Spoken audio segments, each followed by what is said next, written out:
Oh snap! The broadcast has started. Welcome everybody who's already on the line. We see some early birds. I love this. I love punctual people. So, just to do a systems check and can make sure everything is working. For those of you who are already on the line, I see Anna already sent us a little heart action. Could you just let us know that you could see the screen and that you could hear us? So, Terry, if you could share just like the start out slide over there, just to make sure that people can see it, that'd be cool. And then anyone else who's on, just announce yourself. Anna says, I see the screen and hear you perfectly. Fantastic. Angie says, can hear you. What's up, Angie Bird? How are you, girl? Christina, I'm good to go. Love it. Awesome. So it seems like the systems check is working. And anyone else, just like say hi. Let us know who's here, who's on the line. Um, Tina and Emma from Plano, Texas. Yeah, let us know where in the world are you checking in from. This is so Yeah. fun. Wild soul loving all over the world. Terry, I was in my car earlier and I was playing the Real Love, the song. And you know the remix where it's like engine number nine. I'm like rocking out in my car, like it's the end of the night in 1997. Wow, flashing back right now. Just flashing back. Thanks. Throwback. I thought about playing it to start the webinar, but upon listening to the lyrics, it's not actually the same kind of real love that we're looking for. Yeah, no. It's actually Yeah. kind of codependent. Yeah, hey man, on the comments, I don't see the comments. Can you tell me why? Click on questions. Okay, I see questions. Let me see if I can do that Yeah, without that's changing that's where all the these screen. comments come in. Hold on. Now, does it change the screen? Uh, Ah, I got you, girls. yeah, Sarah. The presentation slides are not showing yet, so Terry, let us know when that gets shared. It's supposed to be on there right now. So hold on. It's Hold not. on, technical. Oh, cool. And I can see everyone else who's on. This is fun. I'm recognizing some peeps. Yep, there they are. I see them. There we go. This is exciting. Fantastic. Great. More real love, less control. This is going to be good stuff. Who Yeah. else? I'm seeing so many familiar names on here. Some new names as well. Super cool. Some wild souls for sure. It's Hmm. exciting. I see some of my mentorship girls in here, my teacher training girls.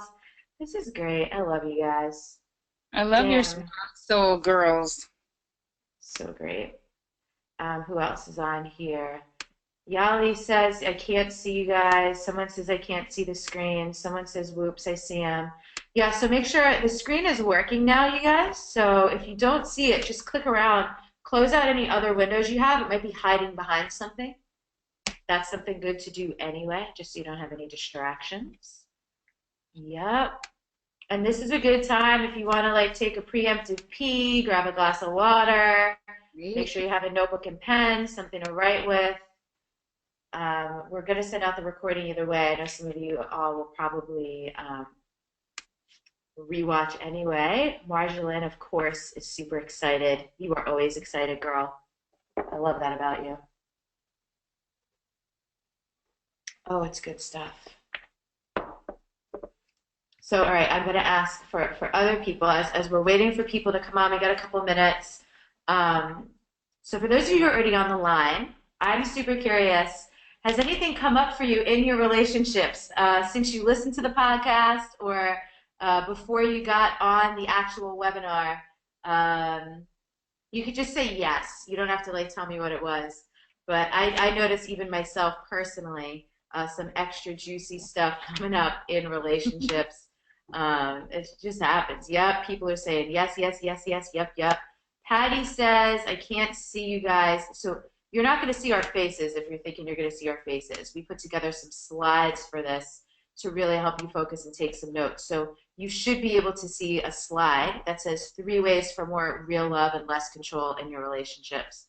Um, yes. Okay, cool, cool, cool, cool. We're all, yep. And someone said, yep, in my business relationships. Um, yeah, I mean, here's the thing, like this conversation is focusing around romantic relationships, but as you know, relationships are relationships are relationships. So it's going to touch in other areas of your life as well, for sure. So, cool. We got about 2 more minutes here before we're going to get this party started. So, everything cool on your end, Terry Cole? Yeah, I'm just chomping at the bit to talk about sort of the syncretastic happenings that you and I have been talking about since we've opened up this. Oh man, it's so we'll tell you guys some stories tonight. I'll give you some personal stories. There's been some great stuff. Um, Patty says, "Can we talk first webinar for me?" No, Patty, you'll be able to type into this question area, and I'll lay out. I'll let you guys know how it's going to work for anyone who's never been on a webinar before. So great. All right. Yep, we got about 2 minutes. 1 minute now. Great. Yeah, and if you guys need to like, if you guys got anything going on your end, like you don't need to like let us know what's going on over there. It's just important that if you have a question, type it into the chat box, or if you have any trouble hearing us or anything like that, that stuff goes in the chat box. Your other stuff is, you're good. And Terry, you can see the question box now too, yeah? I can. It's pretty exciting. It's super exciting. So you all, 1 more minute and then we'll kick it off. As always, definitely interact. Definitely interact. So we're going to ask you some questions. This is going to be interactive. We're not just going to sit here and talk at you. We're going to ask you questions and really make sure that we are hitting points that you all need us to hit, but also your participation helps us in terms of guiding the conversation in some places. So if I ask you something, definitely type in your answer. And so much of, Elizabeth, I was going to say a lot of the, what we were coming together and sort of changing the webinar a little bit had to do with the feedback from the podcast. Mm-hmm. Like Totally. so many people had like an experience, Yeah, big time. So great. We'll get started in like 20 seconds here. Just anyone type in, who is on the line live right now that listened to our podcast episode? We're not going to assume everyone has, though I'm sure many of you had. So just type yes into the chat box. Yeah, cool. I'm getting yes, I am, yes, several times. I listened, yes. Listened to most of it this morning. Yes, I did. Yes. Yep. Cool. Got it. Okay, great. Oh, yes, several times. Love that. Andrea, I just sent you an email today. Awesome. Yep, I posted it on your Facebook, Terry, the webinar. Great. Oh, awesome. Okay, we're going to get this party started, mamas. So welcome to the Real Love webinar. Specifically, we're focusing tonight around 3 ways for more real love and less control in your relationships. So we can pop on over to the next slide. How to get the most out of the webinar. Here's what you want to do. Don't multitask, you guys. This is not the time for that. You have us live. If you're on live right now, like many of you are listening to this in a recording, if you had the ability to be on live, take advantage of that. Eliminate the distractions, turn off everything but the webinar, and focus. Number 2, give yourself the gift of your own presence. Be here. And listen, women, I know this. I know that this isn't easy or comfortable stuff to hear, some of it. Just stay. Just stay and just breathe. We'll remind you to breathe a couple times throughout. If stuff's coming up for you, share it in the chat box. You can type it into the questions. We're going to stick around here for up to 90 minutes to answer questions.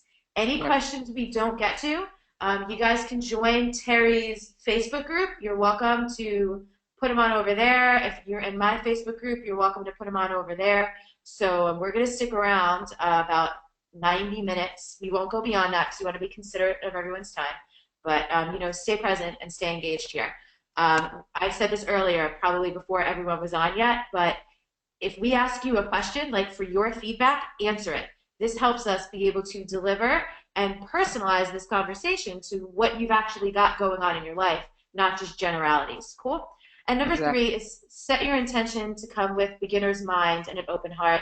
That just means, don't be the person sitting there crossing your arms like, they already said this in the podcast, or I already know this, or I've already done this. Some of it might be familiar to you. Some of it might be review, but plenty of it won't be. So let's go. What's next? All right, let's all do it together, right? Take a nice deep breath, big, big, big inhale. Ground yourself a little bit. Hold it for a couple seconds at the top, and then give us an exhale. If your feet are on the ground, imagine that you're literally exhaling out the bottom of your feet. Really connect yourself to the ground. One more big inhale. And hold at the top. And exhale. Cool, cool, cool. Because listen, we get it. This work isn't easy. You want to be gentle with yourself. So what are you going to learn in the webinar? Here's what we're covering specifically tonight. Number one is understand and unlearn high-functioning codependency. We started the conversation around codependency in the podcast episode. We're going to go deeper on that because I know so many of you had so many questions coming up all week, noticing where this has been present in your life, where you've engaged with it in various ways. So we're going to go deeper on that. Number two, over-functioning and control, why we do it and how to stop. And let me ask you guys a question. You could just type in yes if this is you. How many of you, either now or in your past experience, have felt like relationships are freaking exhausting because you're trying to control it? Like you're literally trying to control every little detail, make all the decisions, do all the things. Yeah, someone says yes times a million. Thank you for your super honesty, Alicia. Yeah, someone says sadly yes. I'm sure I have. Right. So again, we're trying to eliminate all that crap. And then last but not least, this is the juicy, the wild soul topic, which is like allowing yourself to be the woman in the relationship. And, you know, regardless, you know, maybe you date men, maybe you don't, whatever it is your orientation, what we mean by being the woman is being able to be receptive, being able to soften and relax and feel safe and open, being able to receive all kinds of things, all kinds of support, all kinds of help, pleasure, love, like all the things. So predominantly it's about being much more receptive. So that's what you're going to learn on the webinar. And what's next? The next thing I just want to bring up is that in relationships, we did this massive research last year and asked women, the first question was, did you have good role models for love, for healthy, vibrant love growing up? And 67% of the women that we surveyed said that they didn't, which was really one of the kicking off points of getting really deep into this material, because that's a lot of people. It's a lot of people, and I'm super curious, for those of you on the line, again, how many of you can relate to that? How many of you feel like you're the 67%? And by the way, totally cool if you're not. Like, if you had great role models, that's awesome and high five. But how many of you feel like, yeah, I didn't really have any great role models? Absolutely, for sure, for sure. I'm in that 67%. Yep, me, still don't have role models. Well, guess what? You just said you still don't have a role model. By the end of the call, you will, because we're going to tell you about Terry's 20-plus year marriage. That's awesome. Terry is one of my role models. Yeah, so people are, yeah, all kinds of people are saying I didn't have any role models. Me neither. I'm with you. So, and by the way, I'm totally going into this thing assuming that you guys all know who we are. The likelihood is that you do, but just in case you don't, Terry, can you just introduce yourself for a second? Sure. My name is Terry Cole, and I'm a licensed psychotherapist. I am a relationship expert and the founder of the Real Love Revolution. Yeah. What else? I'm a sister, I'm a mom, I'm a wife. And you're great. You're super badass. And you've done this work. That's what's more important. And just in case anyone doesn't know me, I'm Elizabeth D'Alto. I host the Untamed the Wild Soul podcast. I wrote a book in 2015 called Untame Yourself, Reconnect to the Lost Art, Power, and Freedom of Being a Woman. And ultimately, everything I do, everything I create is around the idea that everything you've ever needed has always been inside of you. And that's super relevant for right now, because when you get into what we're about to talk about, it's really easy to make yourself wrong, to beat yourself up, to feel like you're broken. You're absolutely none of those things. You just didn't know what you didn't know. You're learning now, and it's going to be better from here on out, because you can't unhear and unlearn the things that you're about to learn. So it's going to be okay. It might be a little tender and uncomfortable at first, maybe not, but we love you, and this is exciting.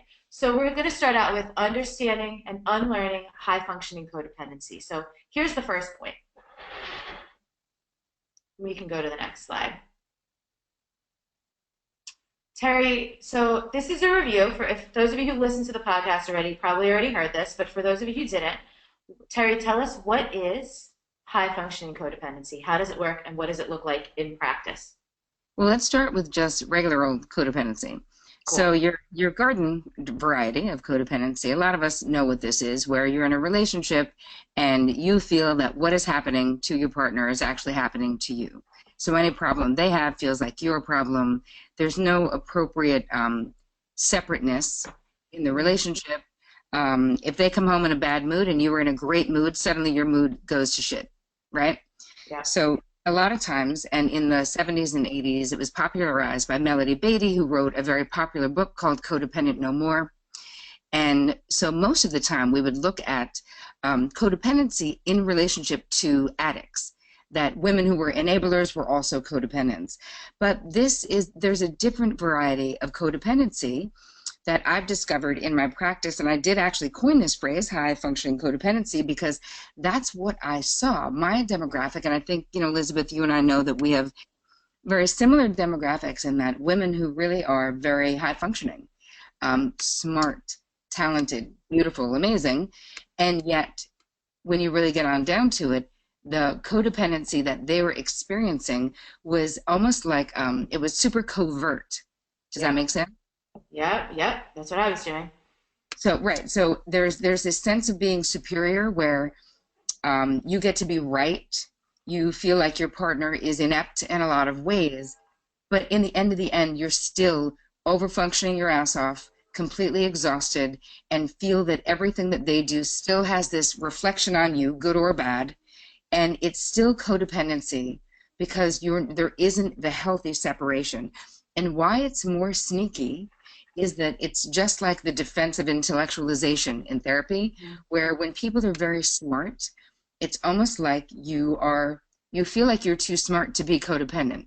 Yeah, I felt that way. I was shocked. I was like, no, I don't do that. Someone even said to me over the summer, someone had like called me on it. A good friend was like, this relationship, when I was still with my former partner, was like, this relationship is a bit codependent. And I was like, no. It was so codependent. Mm-hmm. Yeah. So that's that piece of it. Do you want to move to the next? I do want to ask you for one distinction because I know a lot of my women identify as empaths. And so that particular piece about codependency where it's like stuff that's happening to your partner feels like it's happening to you. Is there any distinction between that, like that codependency and straight up just being an empath? I have to say there's a really blurred line there. There can be. Because being an empath, if you are unaware that you actually are this highly sensitive human, it's hard to be in the world, right? It's something that hopefully, if you're aware of it, then you learn about energy work and learn how to protect yourself, and you have to be mindful that you're very tender, and that so you protect yourself in those ways, not by cutting yourself off from the world, but just by being aware. When you're in a relationship and you're an empath, and so many of us, just as women, we are socialized to be codependent naturally because we are the breeders and the keepers of relationships and families, and it really takes a lot of intention to not be codependent. Yeah, totally. Thank you. And one of the things I was thinking was, this is one of the things, how I wake up in the middle of the night and have thoughts coming to me. This was my middle of the night thought that I made a note. It's like, how does codependence, what does it have to do with empathy? And one of the things that I felt like was a distinction as well was action, right? Like when you're an empath, you might notice, oh, like that person feels that way, I feel sad too. But I think when it's codependent, you literally feel like it's your responsibility to fix it. Like you have to do something about it. We have to stop there for 1 second, Elizabeth. That's so good. That's such a really powerful distinction. The difference is, you're right, exactly right. So perfect. Thank you. Cool. Yeah. My brain's always moving. Okay, yeah, let's go on to the next one. Okay. So, women on the line, what are some of your triggers in terms of this codependent stuff? What's coming up for you right now? What are the things that people around you do? And it could be your romantic relationships, it could be other types of relationships. What are the things that people do that trigger you into feeling codependent? Like you need to do something about it, or it's your responsibility about it, or you know better than they do. So share with us. Someone says my boyfriend's laziness, rejection, a partner saying I need you in my life, talking negatively like they're the victim, my husband's use of language, had a bad day, when my husband smoked pot, I think when my son talks about having a hard day at work, makes me feel guilty all the time, when people are unhappy or sad, people checking out in conversation, My partner being disappointed or annoyed at me is almost physically painful. I can super relate to that, Katie. Wow. Um, Asking for my advice, unsafe choices for our kids, losing your identity, angry tantrums, my ex asking for help with everything, not Mm. responsible for their actions. Like there's so many, so many things here. When my needs are in conflict with someone else, makes me feel like I'm always doing things wrong. Cool. So you guys are clear on what this looks like. There's so many examples here. We can go to the next slide, Terry. And so here's something that Terry teaches us. And so Terry, I'll let you dig into this. So when these things happen, right? When these happen, what do we do about it? So it's when you're feeling triggered, instead of the question that you may want to ask is, I can't see, so can you put it up? Yeah, how am I like that? Wait, sorry, I got to interject for a second because Yeah. so many people who have done this work, maybe they've done Byron Katie work, or maybe they've like studied some other like pop psychology that says, well, if everything is projection, so if you're feeling triggered, you must be like that too. But that's Mm. literally just not the case. Like if you're judging your partner or feeling triggered that your partner's lazy, it doesn't mean that you're lazy. But there is some information there for you. Exactly. I think that what you and I were talking about is asking a more empowered question. Yeah.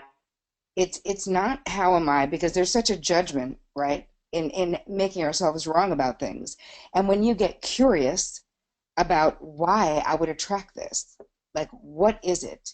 And then we move into understanding how to, what are the three powerful questions? So I can just move on to that, shall I? Yeah, please. Right.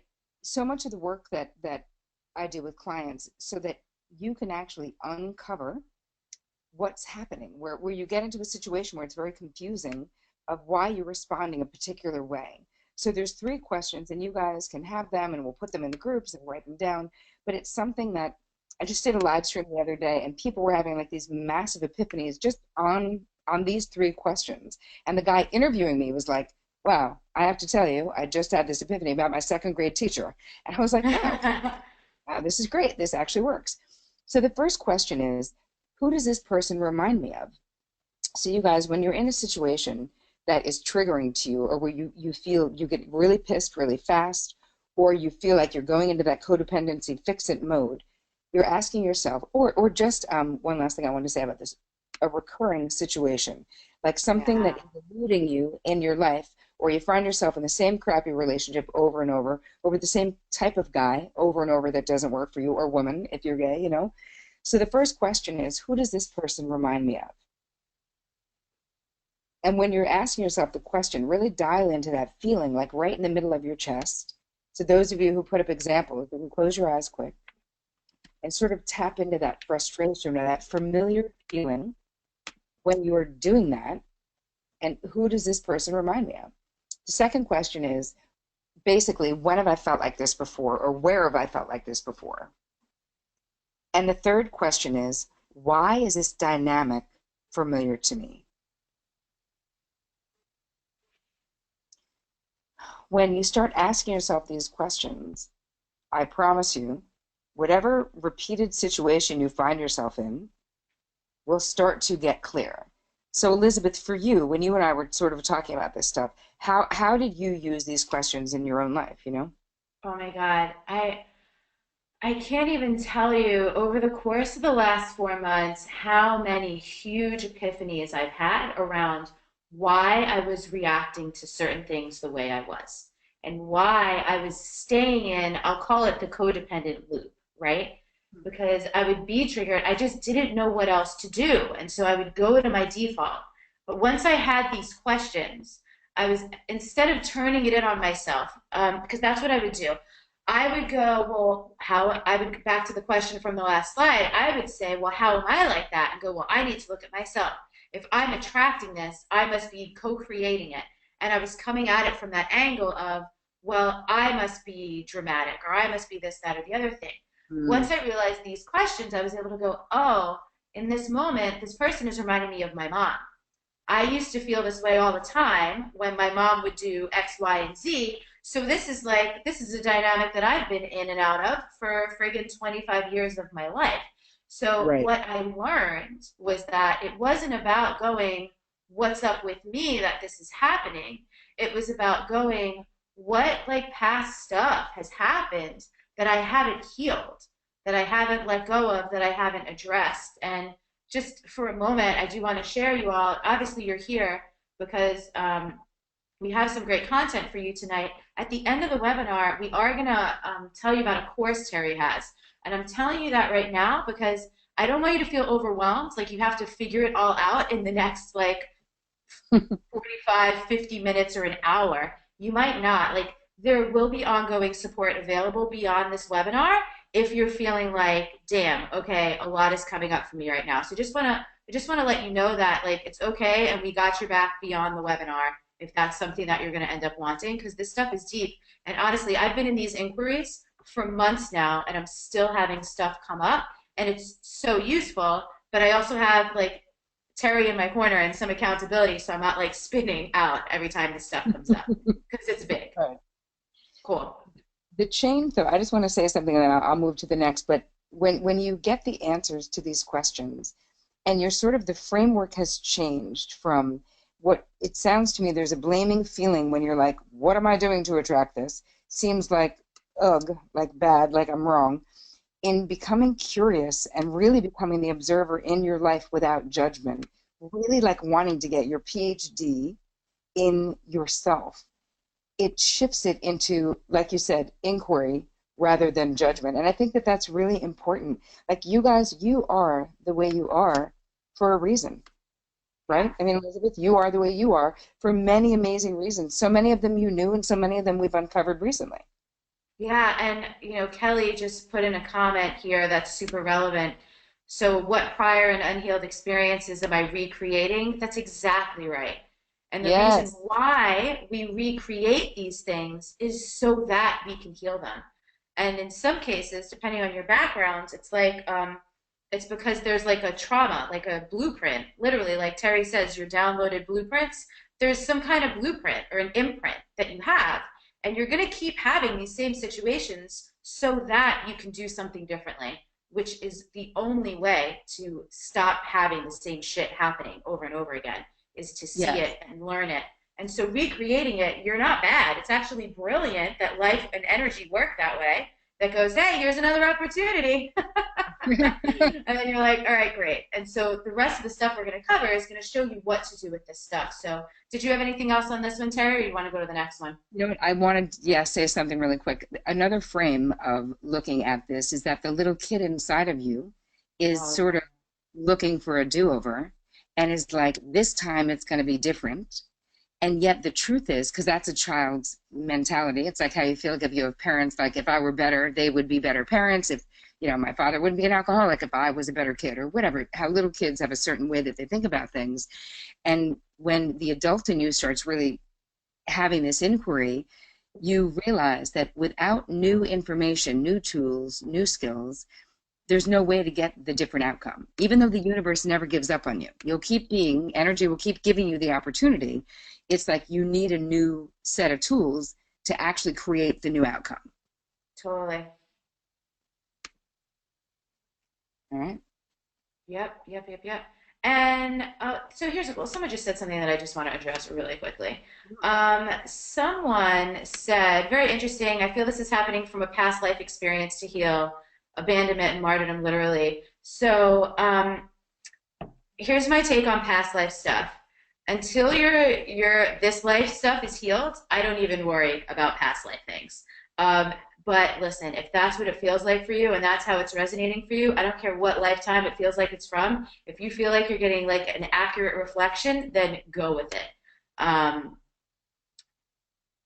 and so as far as questions, I'm going to scroll back up through these because we're going to answer questions at the end. I'm not going to do questions. I'm not going to like interrupt throughout. We're going to cover things and then your questions. So Tori, I see your question and I have it. Okay, over functioning and control. Why we do it and how to stop. And you know, for those of you who are wondering what is your role in the codependence, it's like, all right, cool, I've discovered I'm codependent. What now? This is one of the things we do when we are codependent. We try to frigging control everything. Hmm. So Terry, can you explain this part? Sure.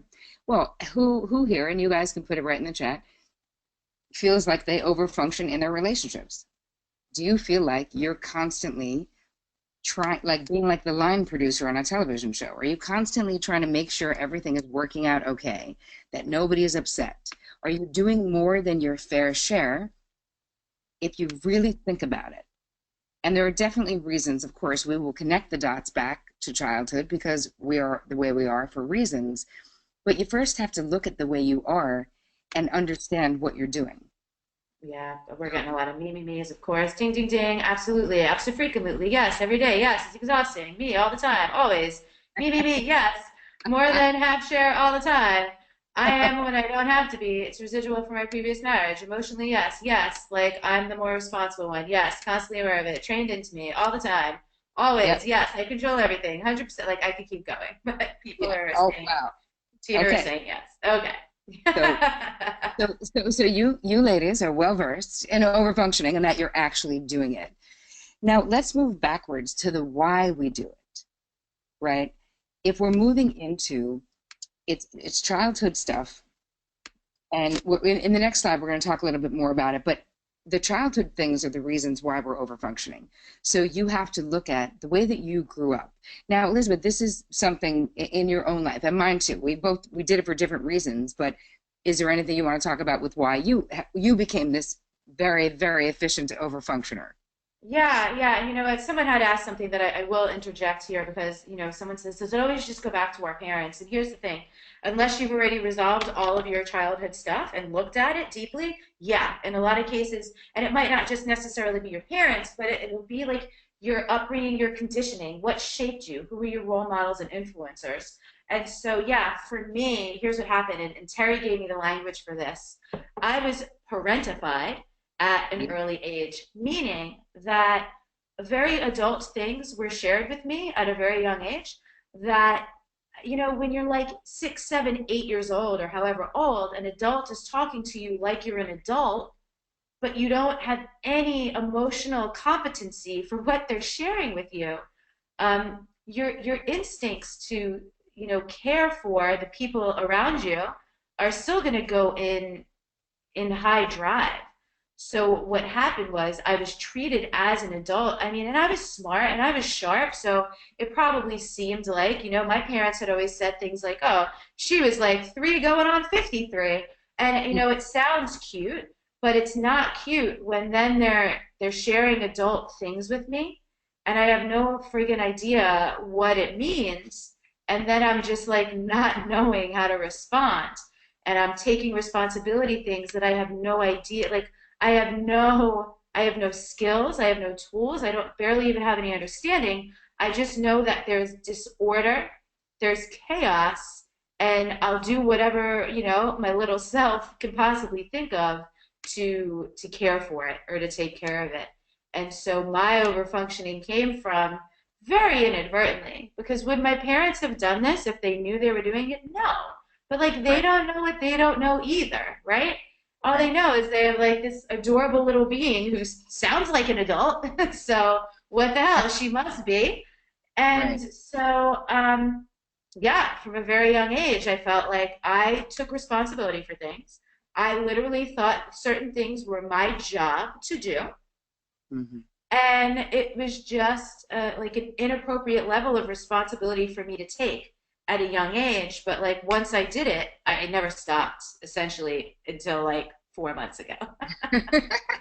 Yeah, exactly. And I want to say about this that you guys who are on here, there's many scenarios, childhood and even teen years scenarios that will create the need to overfunction because part of the overfunctioning, it's a desire and an attempt to bind the anxiety that we're experiencing, either because of a chaotic system or because we have parents who are making us feel like we have to be perfect and we're not perfect enough, or parents who are very critical and we're trying to get them to stop being critical, so we're doing everything. There's many family dysfunctions that actually create this desire to overfunction, and in our society as well, being women, Big time. you know, there's an expectation that we can, bring home the bacon, fry it up in a pan. You're making money, you're raising kids, you also have to have six-pack abs. Like there's a lot of expectation. Yeah, and also there's also, your family dynamics. Maybe you had siblings. Maybe I always remember the story my mom told me. My mom is the number two in a lineup of four. And I remember by the time her youngest sister was born, she literally remembers her mom being like, "You take care of this one, I'm tired." So, like, some of you can probably relate to that if you have siblings that you stepped in and, like, you literally were like a parent. Like, I have a friend who literally doesn't want children because she had much younger siblings, and she's like, I feel like I already raised children as a teenager, so I'm good. I don't feel like I need to have that experience. And these are just some examples. And again, we're not going to be able, like in 90 minutes, we're never going to be able to touch on every single point or every single scenario. And many of you probably have, I see a lot of you agreeing with what's happening. And some of you are like, no, that's not me. And that's okay. Like, you don't need to take on any identification that is not yours. But again, in Terry's course, she goes much more in depth with, a much larger variety of the scenarios and examples. So we've covered what is overfunctioning. This is huge. This is something a lot of overfunctioning people do because we think we're better. We think we know better, partially because we've already, in air quotes, done some work. We've read a lot of books, or we've done coaching, or we've gone to therapy. We think we know better for others than they know for themselves. And so then we start to treat them as projects. What happens when we do that, Terry? Um, you do all the work, and then you're bitter as hell. Yeah, so better.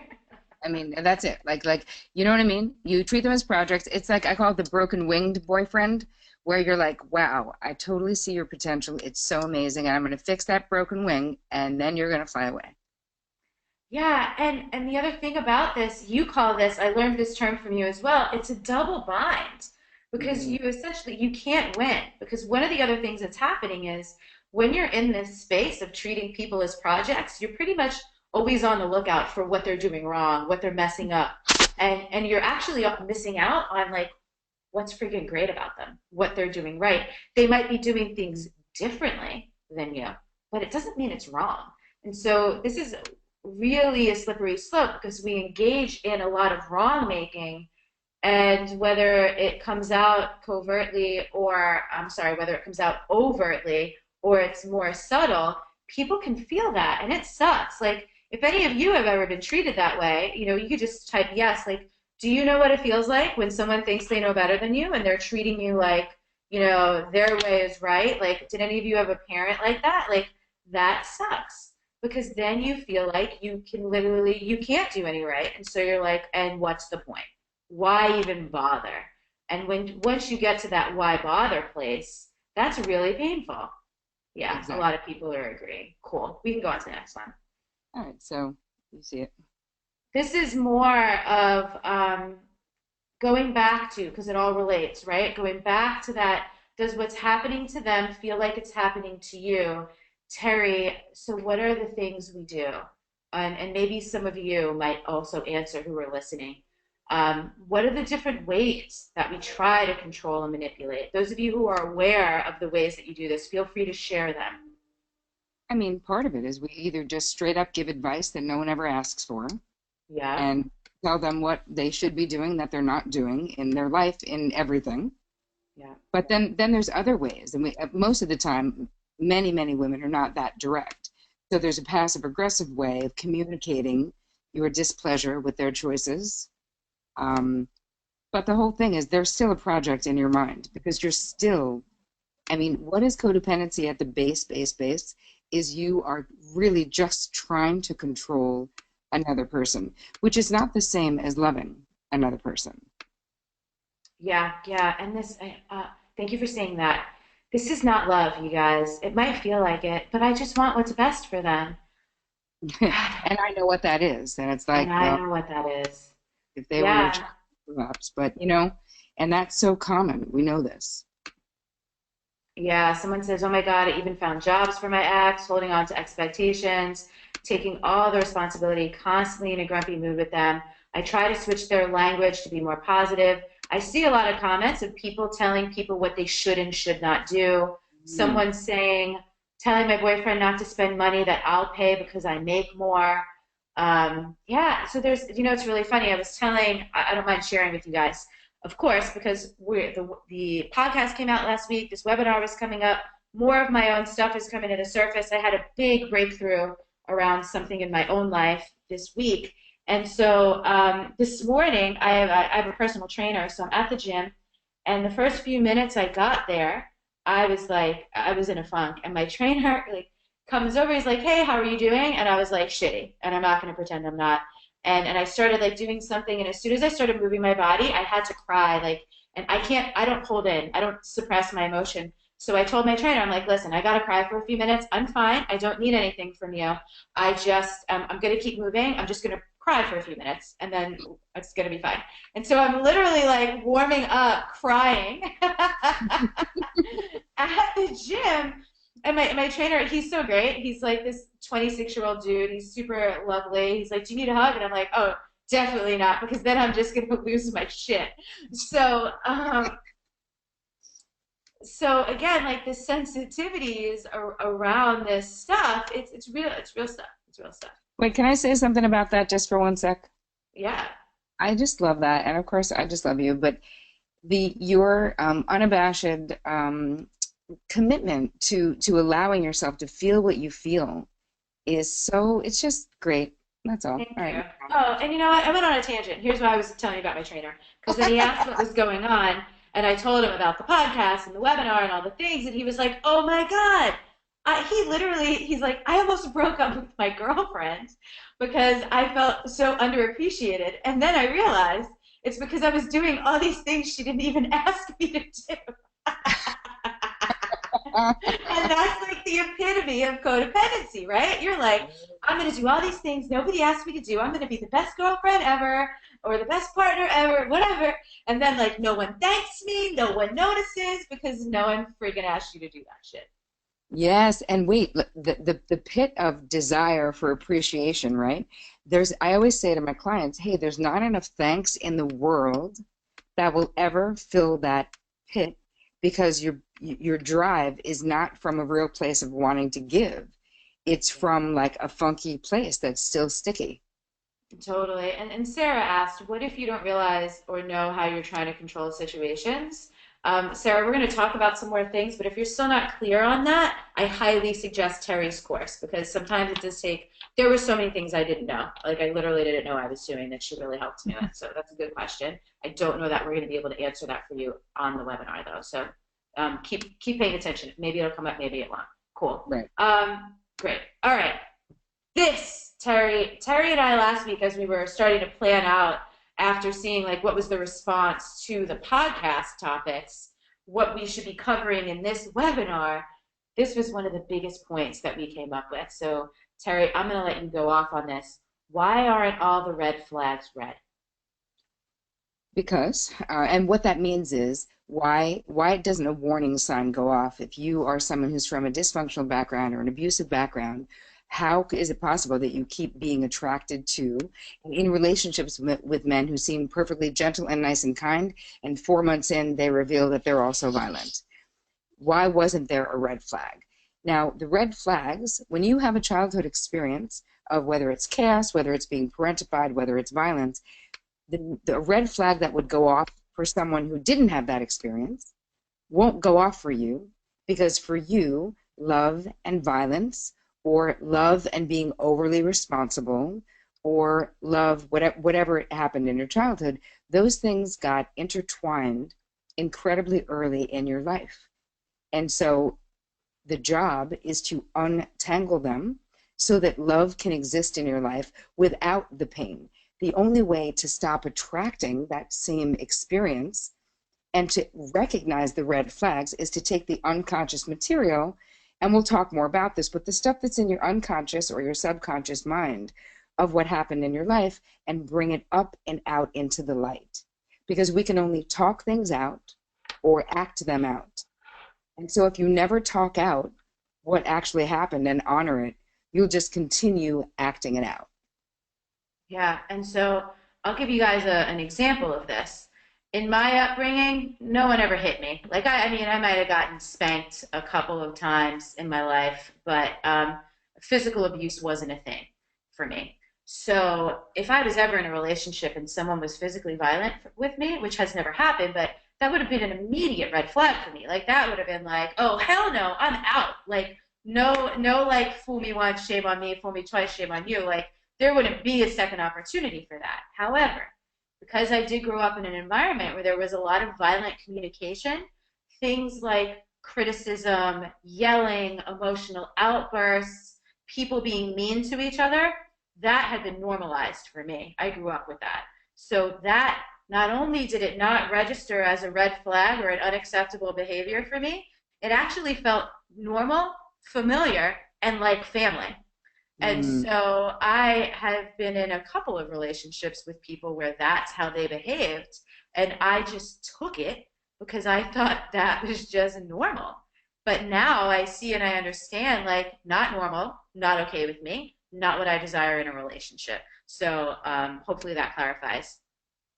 That it's such a great point. What I want to say though is so it's also something to know that it isn't like these are things you guys should know with quotes around it. And Yeah. they're definitely things that you can learn.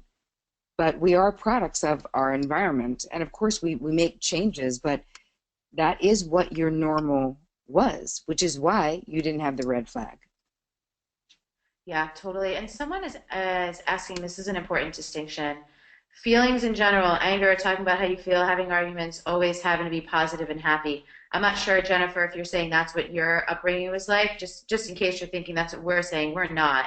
We don't think everything always has to be positive and happy. It needs to be true, but it doesn't have to be abusive. Terry, what's the difference? So you can express anger, you can express negative emotions in a way where it's not being put on someone else, where the energy behind it isn't violence and isn't damaging. Okay, cool. She's saying that was her experience of normal. Got it, got it, got it. Yes. But even Yes. so, it brings up a good point.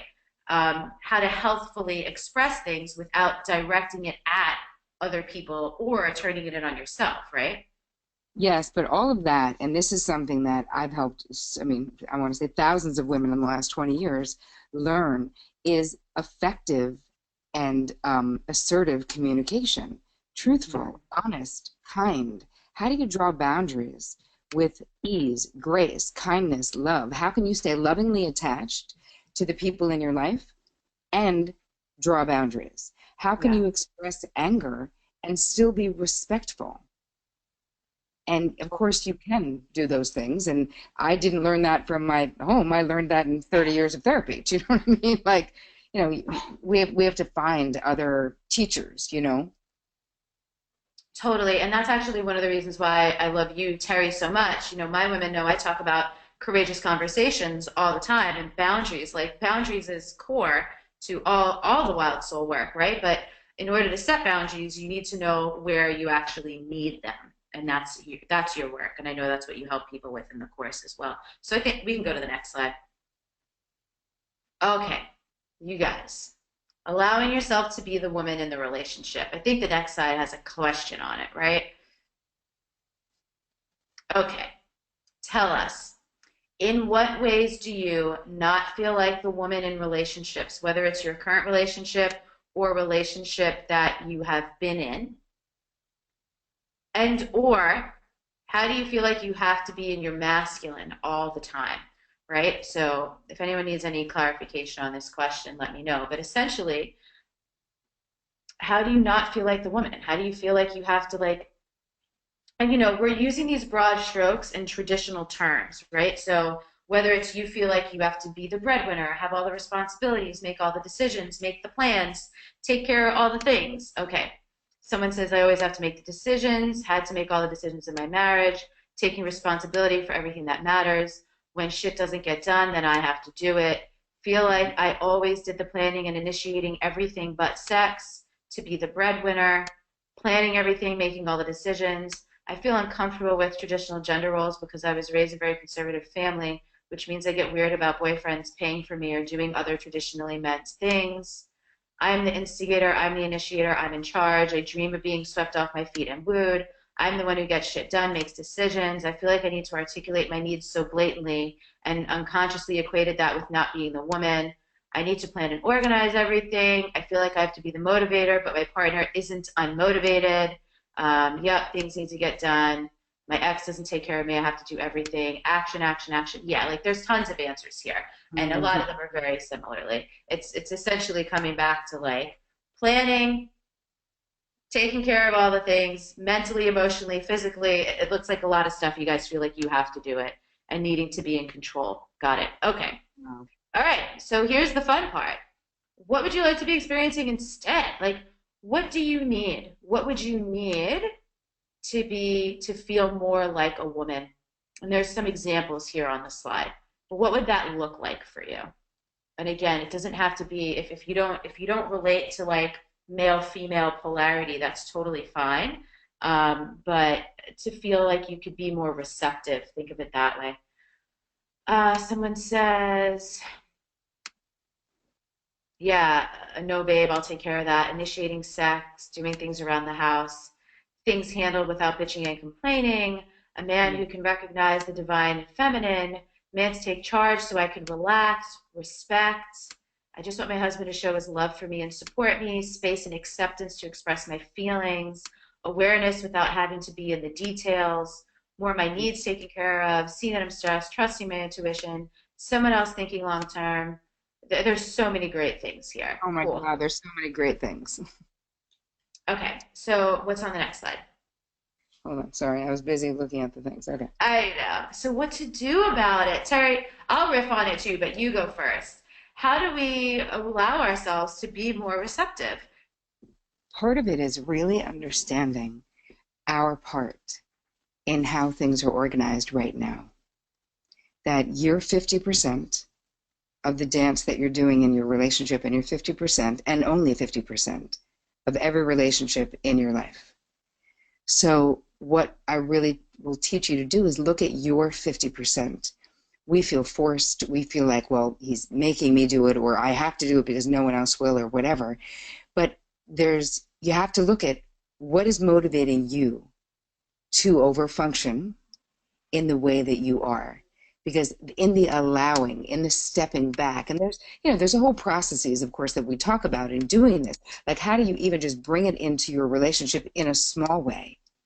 Is you have to get clear about the ways in which you're overfunctioning and how you designed 50% of the way that this is. Because either you needed things to be done your way, you didn't. I remember one time my mother had said to me, I was living with a boyfriend many, many years ago, and I called her up and I was like, he doesn't know how to do anything. He can't even brown garlic correctly. He can't even vacuum right. I can't take it. And my mother said, Tara, you can keep criticizing him for not being able to brown garlic the way you would or vacuuming the way you would. But if you do, you will end up like me, doing it all the right way, in quotes, and you be the person who's doing it all. Mm. And she was like, be grateful you have a boyfriend who will effing vacuum. Just let him vacuum, and when he leaves, vacuum again. I was like, oh, okay. So she was still teaching me to treat him like a child. But in the meantime, the point is, so much of the time, women are saying, you're not doing it right, or you're not doing it the way that I would do it. And then men just start the underfunctioning. The more you overfunction, the more they drop off, drop off, drop off. So the first Totally. step in changing this is basically changing your own what you're doing. Yeah, okay. I hope everyone, if we can go back to that last slide, I Yeah. hope everyone really got that point. The more you overfunction, the more they will underfunction. Are you guys seeing this connection that if you teach people how to treat you, so if Yes, you're you coming do. out hot, doing everything, taking care of everything, making all the plans, there is an assumption like when did it start? What made you think that you had to do all that? What was the moment? Because I'll share with you guys, I specifically remember a couple boyfriends ago being in New York City. I remember the store we were in and the freaking it was like 7th Avenue and like 15th Street maybe. Maybe it was a little bit higher. It might have been like 17th. And there was this like beautiful soap shop, and I'm in there with my partner at the time, and he just wanted to buy me some stuff. Like he wanted to spoil me. And no one had ever done anything like that for me before. And I was so awkward. I was like, "What are you doing?" Like I wouldn't. And in that moment of me being like, what are you doing? Why are you doing this? Like being so unreceptive. I like that was one of two instances where I turned that off. He started out wanting to like treat me and buy me gifts and do things like that for me. And me not being able to receive it is why he stopped. There was another instance where there was one night, like I had been training clients all day. This is when I was still a personal trainer, and I was hungry, so we went to get food, but he didn't. He had already eaten, but he went to pay for my dinner, and I'm like, but you aren't even eating. What are you doing? Like it was the same thing. I just couldn't fathom that this person was being so generous with me, and I was like, no, no, no, like don't do that. I got it. And like literally after those two events, he stopped trying because I Mm. kept rejecting him when he wanted to. So I'm not, perhaps you guys have similar experiences where people actually tried to do things for you and you wouldn't let them. Or like Terry said, they did something, but you told them they did it wrong. Like, and you might have not intentionally, but gave them a reason to stop trying. And so that's like a very specific example of the overfunctioning or the not allowing yourself to be receptive in a way that makes other people stop even bothering to try to help you, treat you, or support you. Does that all make sense? It's so good. And the receiving thing, the not receiving, is really massive because that's really what that's an example of is it's almost like the way that a lot of times when, not now, but if you were younger, when I was younger, if someone would give you a compliment, right? Yeah. Anyone on the line ever go, oh, no, no, this old thing, or oh, no, I still need to lose 10 more pounds? Or have you ever just taken a compliment, which is basically like a Tiffany's box that is handed to you and like thrown it on the ground and started stomping on top of it? Yeah, yeah. Because in that not receiving, not allowing that person's kindness and their words of love and attention and affection to come into you, it's not allowing. Exactly the same way that someone was trying to buy you dinner, your boyfriend, and you didn't allow him to give to you. And it's really cuts off the intimacy in a relationship too, because there's not a give and take when you don't allow. Mm, that's good. Oh man, Janice, I love you. Janice goes, I'm so glad you can't see my face right now. My heart is racing and I want to go find my husband and thank him for putting up with so much. Andrea's like, I just shrieked about the Tiffany box and startled the dog. Yeah. Totally. And again, we get it because if from, whatever age or from a past relationship you became conditioned to having to do anything and not receiving, it's going to seem so foreign to you when people want to. You might not trust it. You might be like, but where's the hook? The other shoe's going to drop. Mm. So Terry's going to tell us a bit about her blueprint now, which is awesome. Yes. It's funny. There's so many things that happened in my life that are exactly like what you're talking about, Elizabeth, where just so much overfunctioning for so long for so many people that it really took a lot to turn that around to actually get into a relationship. So my love blueprint quickly, my family of origin, my parents got married young. My mother was in college. She got pregnant. My father finished college. My mother had to drop out of college to have my sister Tammy. And then my parents had four daughters in a really quick succession. My father really kind of needed a son. I was his last chance for a daughter. So I always thought I was the wrong gender and I had something to prove, which set me up to be super over functioning because sometimes it's just an incident like that that makes you be like, yeah, I'll be more successful than any stupid boy you could have had. And that fueled so much of my career, which is very adaptive, but all driven by fear of not being worthy, which of course is Mm-hmm. maladaptive. So I told myself for years because my mother had an affair. My parents got divorced when I was 13. I never had really delusions of grandeur around marriage. I always knew, partly because I think I was emulating my father, I was going to have a very successful career. But I never really felt like I really want to get married and have the white picket fence because I felt like nobody really has that. Everybody gets divorced. And then I finally got into therapy.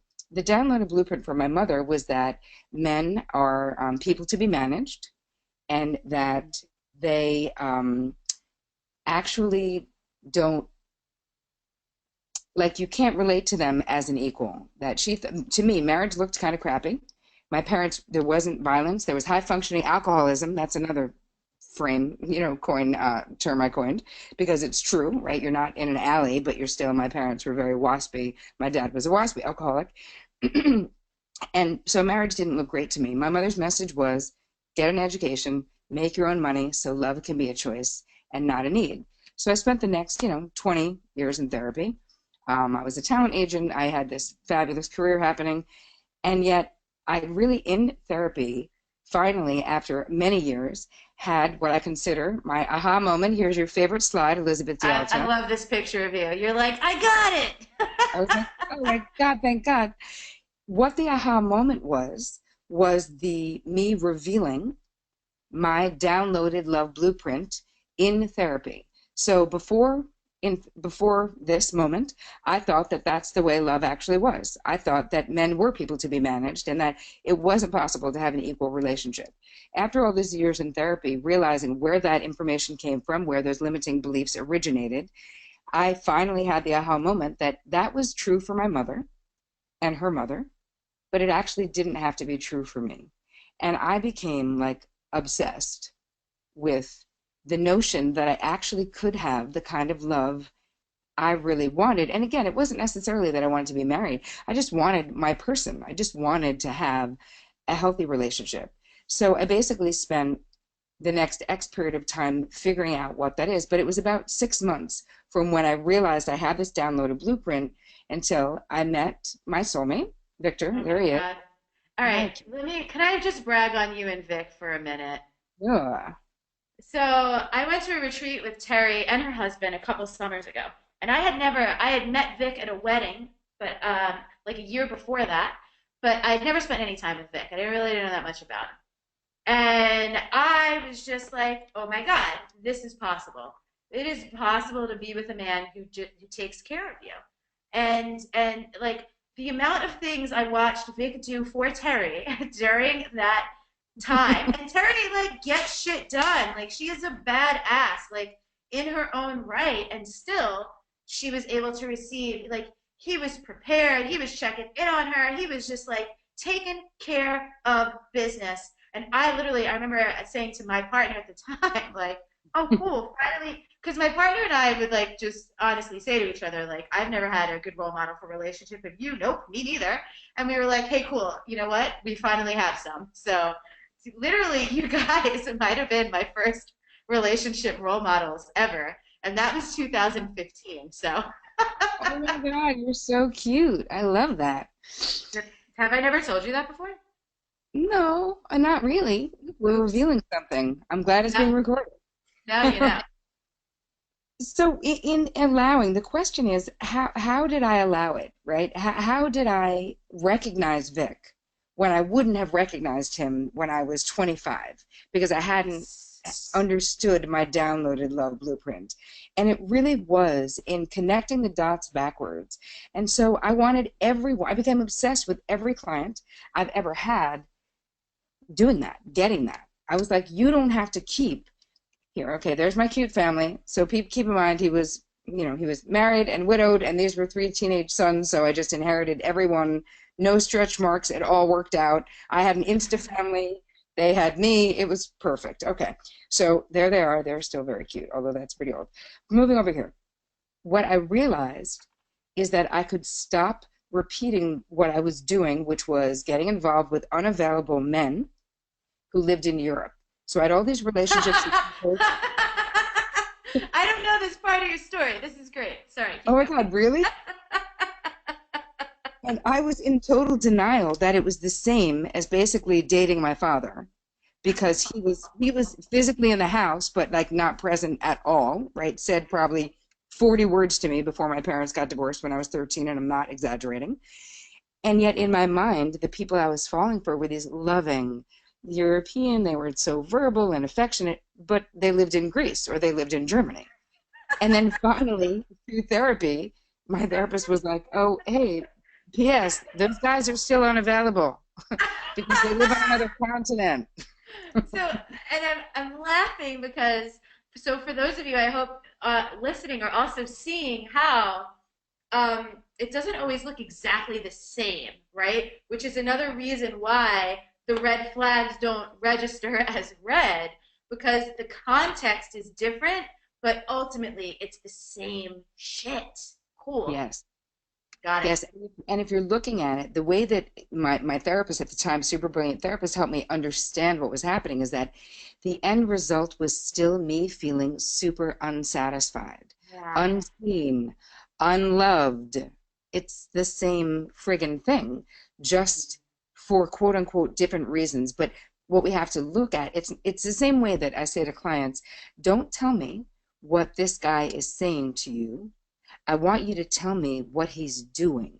What are his actual actions? So with these guys, they were saying they loved me and I was not seeing them for 4 months at a clip. Like, you know what? You love the idea of having an American girlfriend, but you don't actually love me because you don't even know me, you know? Mm-hmm. And so the stop repeating the realities. The only way that you can stop repeating this compulsion of trying to get a do-over, which is kind of what we're doing, is to bring up, and here's the next slide, these unconscious beliefs, right, that are in the basement of your mind, right? We have to bring them into the conscious mind, or like the main part of the house is what I like to say. And when we do this, when I realize that those men were really the same emotional experience, that was my blueprint.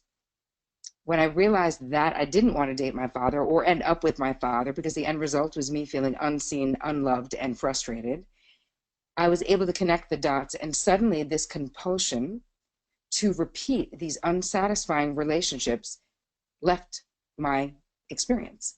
It's awesome. Moving on to, unless there's something you want to say, Elizabeth. No, it's great. Keep going. Okay. Your own awareness is the key. So you can transform this love blueprint, and we have all kinds of blueprints, right? We're talking about love because this is where we are right now, but you also have one about health and money, whatever. Your awareness of what it is the key to actually transforming it. And there's different ways to do it, right? There's complicated, and I did it, I did the long way around the barn because I didn't know, there was no short way around the barn that I could find, right? It took me years, and I don't have no regrets. That's fine. I'm a psychotherapist. It's okay to be in your process for years. I'm still in my process, right? But there's also better way. There's a way better way that you can be simple, specific, and strategic. And this is what Elizabeth has been talking about, sort of like letting me and this course be your real love guide, right? Yeah. Moving on to, what is next. So there's our cute, that's the course, the real love. So before you describe the course, I want to ask the women a question. How many of you have done years of either repeating these patterns, or maybe you've been working on it? Like, how many of you have gone to therapy or have hired coaches or like invested a substantial sum in trying to do something about some of the reasons why you showed up to this call and you're still having similar experiences? I'm super curious. Yep, a lot of yeses. Raise his hand. Had the same relationship. Me. I've been working on it for 4 years. Years of repeating. Been in therapy for 10 years. Yep, yes. Years of therapy. Keep repeating the pattern. Lots of time and money. Yes. It's been a lifetime. I've just recently realized I've had these issues. Cool. So it's not everyone. Someone goes, let me give you my wallet. Yeah, I remember once having a client tell me that she had spent enough money on therapy to put both of her children through college. And yet she was still in some intense situations. And so I just want to point out to you all, this is why I love collaborating with Terry, because I'm not there yet, right? She's helping me. Like, I'm now coming to the place where I can recognize, we'll just call it my Vic, right? Like my version of Terry's husband that will be unique to me. But she did it. She is a person, she's come out on the other side. And I know there's a lot of people out there that you could choose to work with who talk about these things, but not everyone that's necessarily come out on the other side and actually has what you want. So go ahead and describe your course. Well, I want to say something though about dating situations and the calling in the one and I'm not disparaging anyone else's thing that they're doing. I can just say as a psychotherapist, I promise you, if there was a magic pill, like this course that I created for the last 20 years of my life, basically, is the closest thing you will ever find to like boot camp, real boot camp around true transformation when it comes to this area of self-esteem, self-love, romantic love, but it's all your relationships. And so I was always I was torn about the course because it really isn't like just quote unquote finding your Vic, right? Yeah. It really is about falling madly and deeply in love with yourself and learning how to draw those boundaries and stop over functioning because it's so exhausting and all of those things. So I will talk about what's happening with the course. We're doing that. Um, the fastest and most effective way, and I wanted to do this in this course, was to just reveal what's not working, to actually get super clear about what's not working, and then the new information would be why.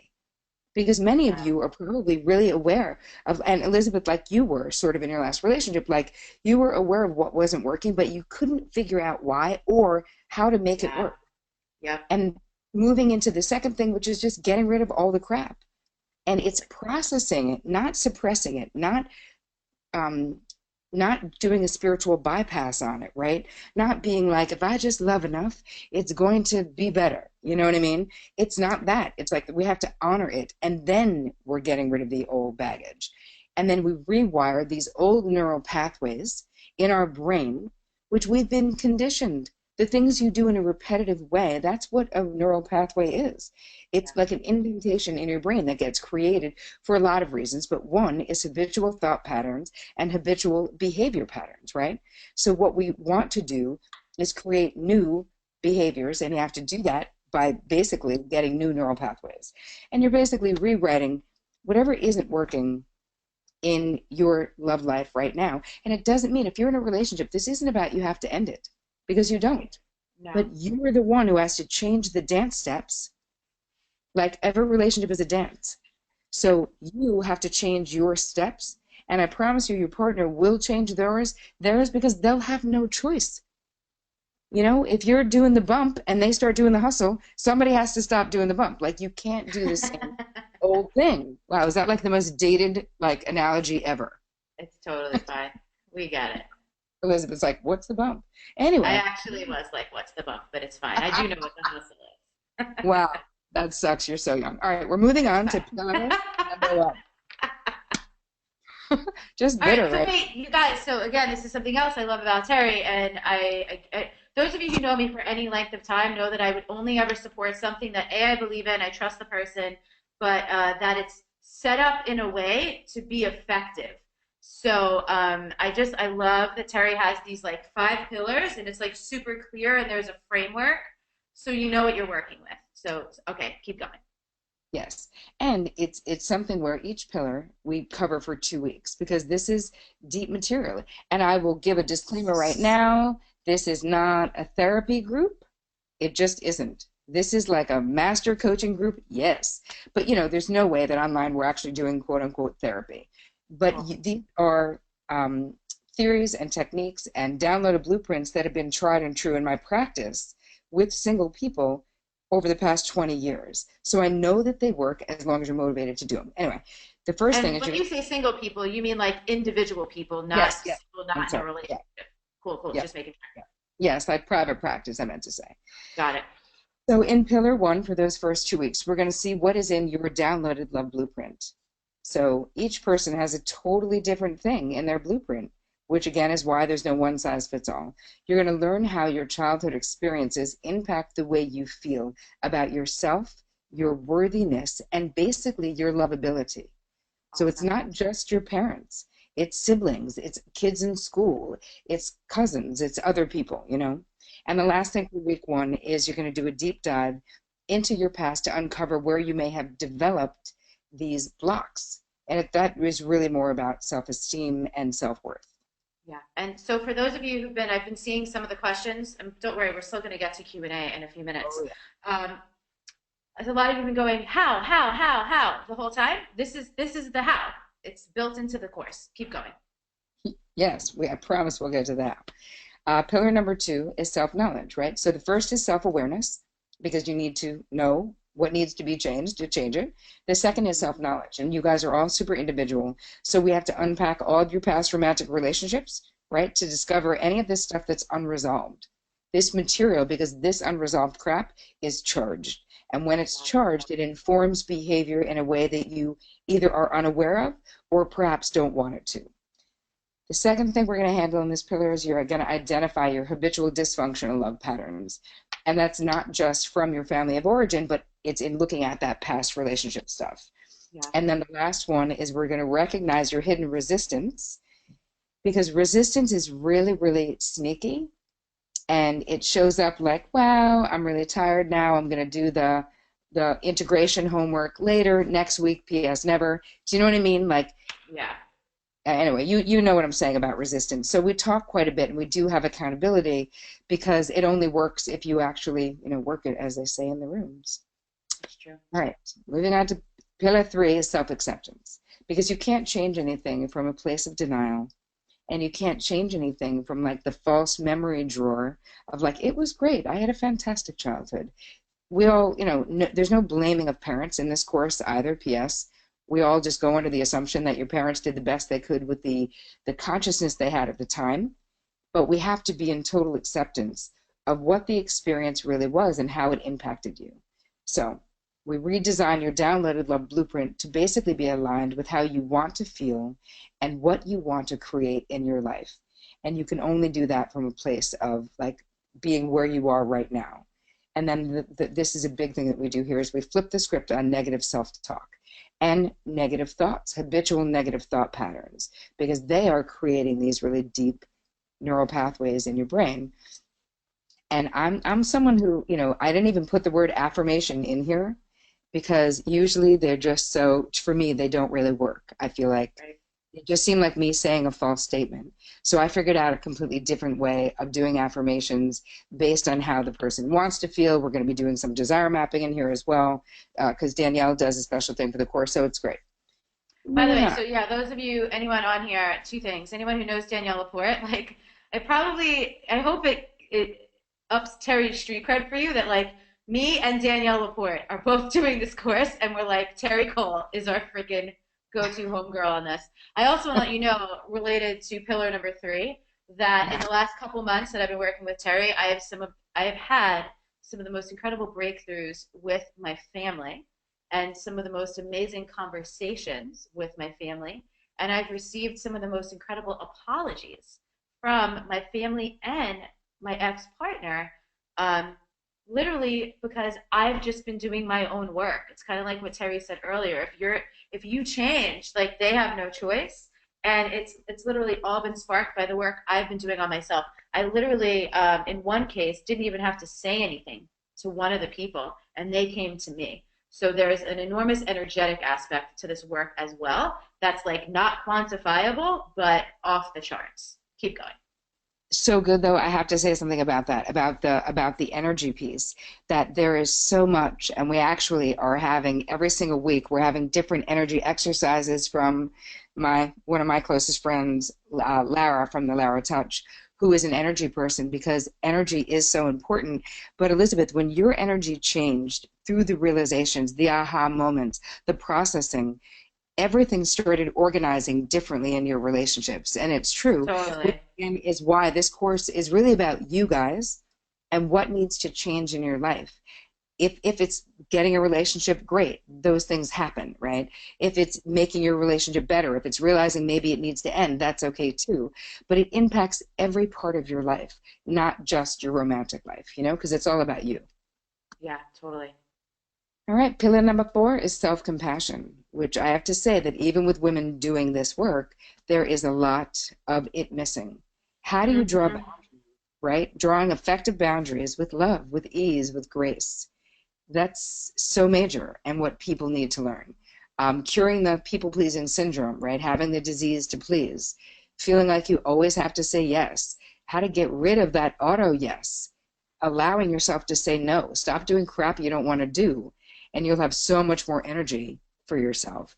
And probably the biggest part of pillar 4 is learning how to create boundaries. And it's basically a mini boundary cheat sheet dictionary for every circumstance that you could find yourself in, from asking for a raise to breaking up with your boyfriend.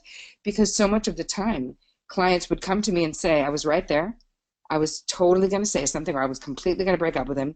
And I'm not kidding, Terry. I just didn't have the words. So I was like, well, I'm going to come up with 9,000 phrases so that you will have the words. You will have them all. And then moving into pillar 5, this is self-love. And then we have a big bonus of self-celebration. So Love that. This part gets really fun, where it's like you've done all this work, things are shifting like crazy, things are changing like crazy. You're excited, you've got the support, we've got the tribe, you've got the private group, you've got, and then we'll go into everything that you'll have, but there's massive support in this program because this really is some deep stuff, So the self-love part is fun, right? You just got, the guided visualizations, the meditations, all this keeps going, right? And then you'll look at love mentors, and I'll share who my love mentors are and how to use love mentors. Even if every person in your family is divorced, don't worry, you don't have to know your love mentors. And then moving on to basically what's included in the course, just so that you guys can get an idea, if you're thinking about doing it, of how it's delivered and what it looks like and what you get. So it's 100% online, so it's from the comfort of your own couch. You have 10 weekly modules, right? So there's videos that are already done that I actually shot when I was in Barcelona. And then each week there's at least 10 integration exercises. Now that's not every week, meaning each week has a major integration exercise and then some smaller exercises and what I'm calling quick tips, because there are things that I added afterwards that I was like, wow, I forgot that, but I'm adding it because it's important. So there's a few like quick little videos that you have as well. And by the way, I need to interject. Like, those of you who know me know how excited I am that Terry helps you integrate, because it's great to be like consuming the course, great, I'm doing the things, but how am I integrating it and how am I putting this to use so that I can be getting the outcome of my behavior is changing, my relationships are changing. Like, I love that Terry does that. Thank you. You are so welcome. But the truth is, and you know this, which is why you're such a stickler, is that if you don't integrate it, you don't actually know it. You only intellectually know it. Yeah. It won't change your behavior unless it's integrated into your mind, body, soul, Yep. All right, so then we're going to do 10 live laser coaching calls so that people will get their personal things answered. Because this is also how you integrate things, is that you need to be guided, and that's what those calls are all going to be for, taking the questions ahead of time, and you guys being on live with me every single week. And then I'm creating something that I've never done before, and I'm so excited about. I mean, a lot of my meditations, you guys who know it, there's a therapeutic vibe to them, but we've created hardcore therapeutic meditations for each week that are aligned with what you're integrating, so that we're reaching the unconscious mind as well as the conscious mind, so that while you're sleeping it's working, so that while you're doing something else your unconscious mind is helping you integrate. So I'm really, really excited about the therapeutic meditations. And then you have the private. You want to say something, Mama? No, I just have a question. Someone asked the laser coaching calls, how long are they usually? Someone asked.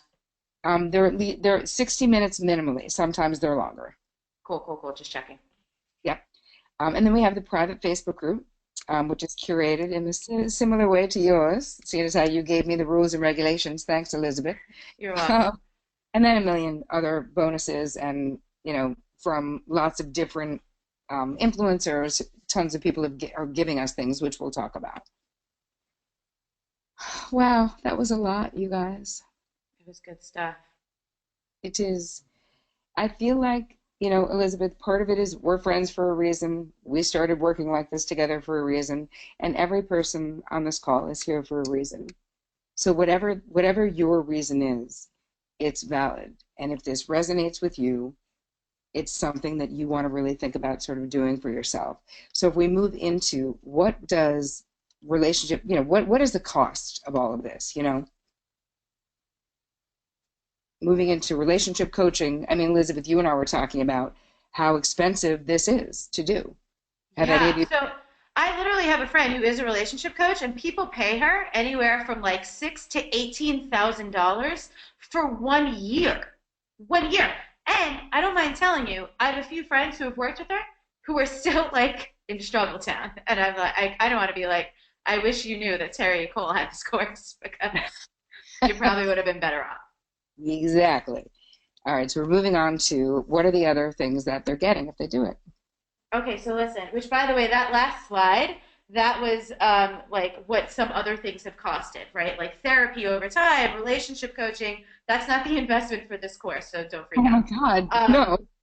you didn't say that, and I'm like, I'm they sorry. might be freaking out. We have some bonuses for you. I'm making a specific bonus for you, Wild Souls only. So there will be like other people who don't know me who sign up and they don't get this. This is for you all because you're my people. I'm making 3 full-length Wild Soul movement videos. So some of you have done some of you have done my Wild Soul movement before, so you know they're like it's essential movement practice. We use mantras. I'm creating 3 specifically that are applicable to Terry's content in this course. So you get 3 full-length Wild Soul movement videos to do. If you join because you're here on the webinar or you're listening to recorded, you get my Wild Soul bonuses. So you get those 3 extra Wild Soul movement videos with the mantras that go with this course. Yay.